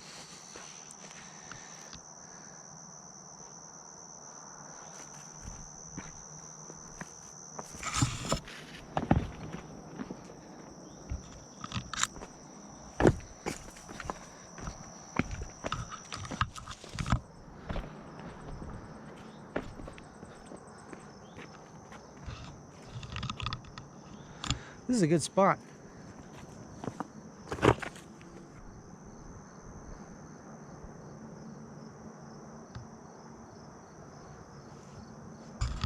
Let me look at the time. Let me check the time. I can't figure out exactly how long I've filmed. I think it's somewhere approaching 4 hours, but I don't care that much. But I do kind of want to film this sunset. So I might just do a little bit of real-time editing here, and maybe I'll stop the camera and I'll keep checking in. I'll take a few little breaks, and then I'll check in when at these various every few minutes or so as the sun's going down. How's that?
GoPro, stop recording.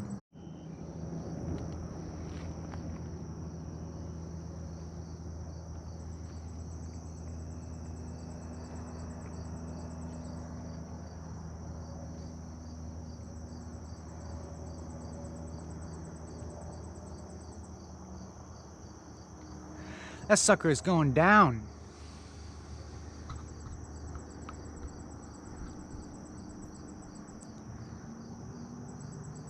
See it?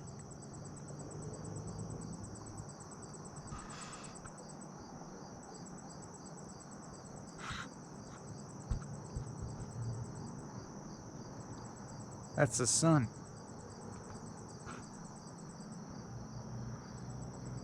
Going down.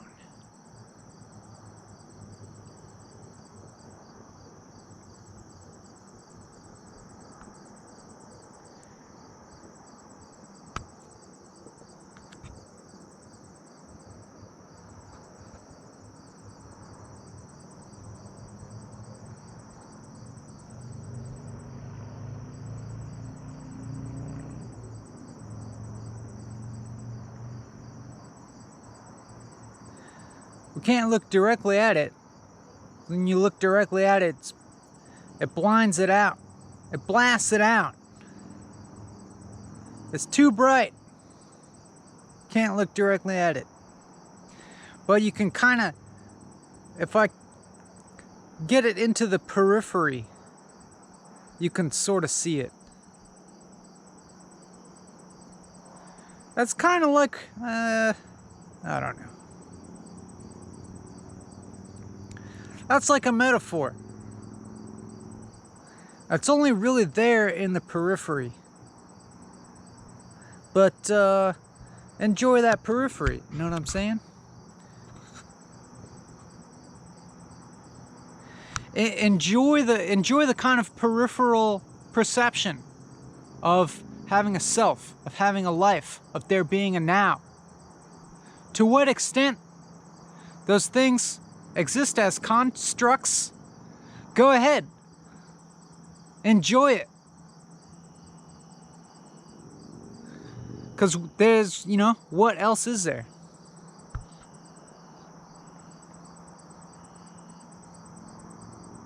Look at that. You know, we just get a little side mirage. Can't look full on. Because you get nothing when you look. You get nothing when you look directly. You're looking at nothing. But then in the periphery, you get all this multitudinous beauty.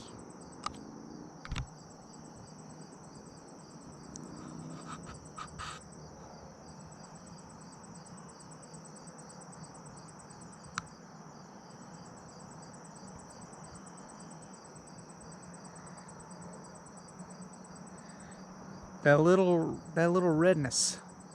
That's some kind of projection of the sun.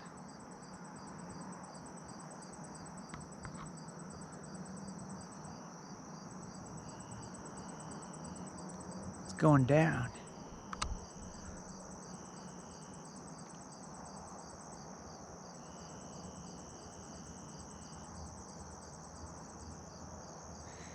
Get a load of that.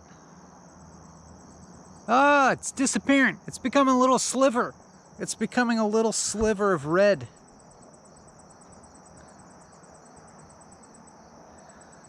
The dark night is nigh. But don't worry, because the dark night's alright. You want there to be, you want the nights to be dark. You know what I'm saying? You want the nights to be, it's gone, it's down. That sun is down. It is below that horizon. It's just a little red glow. Let's get a load of some stuff, if we can. That's too bright over there. Too bright still. But if I go over here and look at all this stuff again.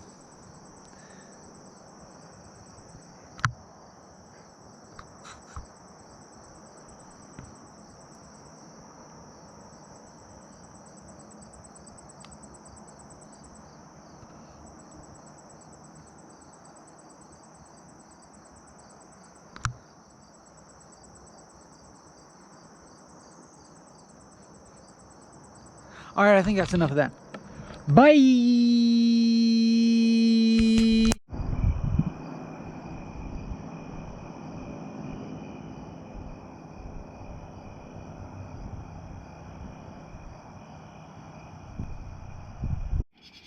Oh, I forgot to say thanks to all the patrons, especially the new patrons, and especially the old patrons. And if you want to see the edited down 5-hour version of me being more of a jackass, I'm going to post that on Patreon, but not publicly if you want to go check out that page. Okay, bye!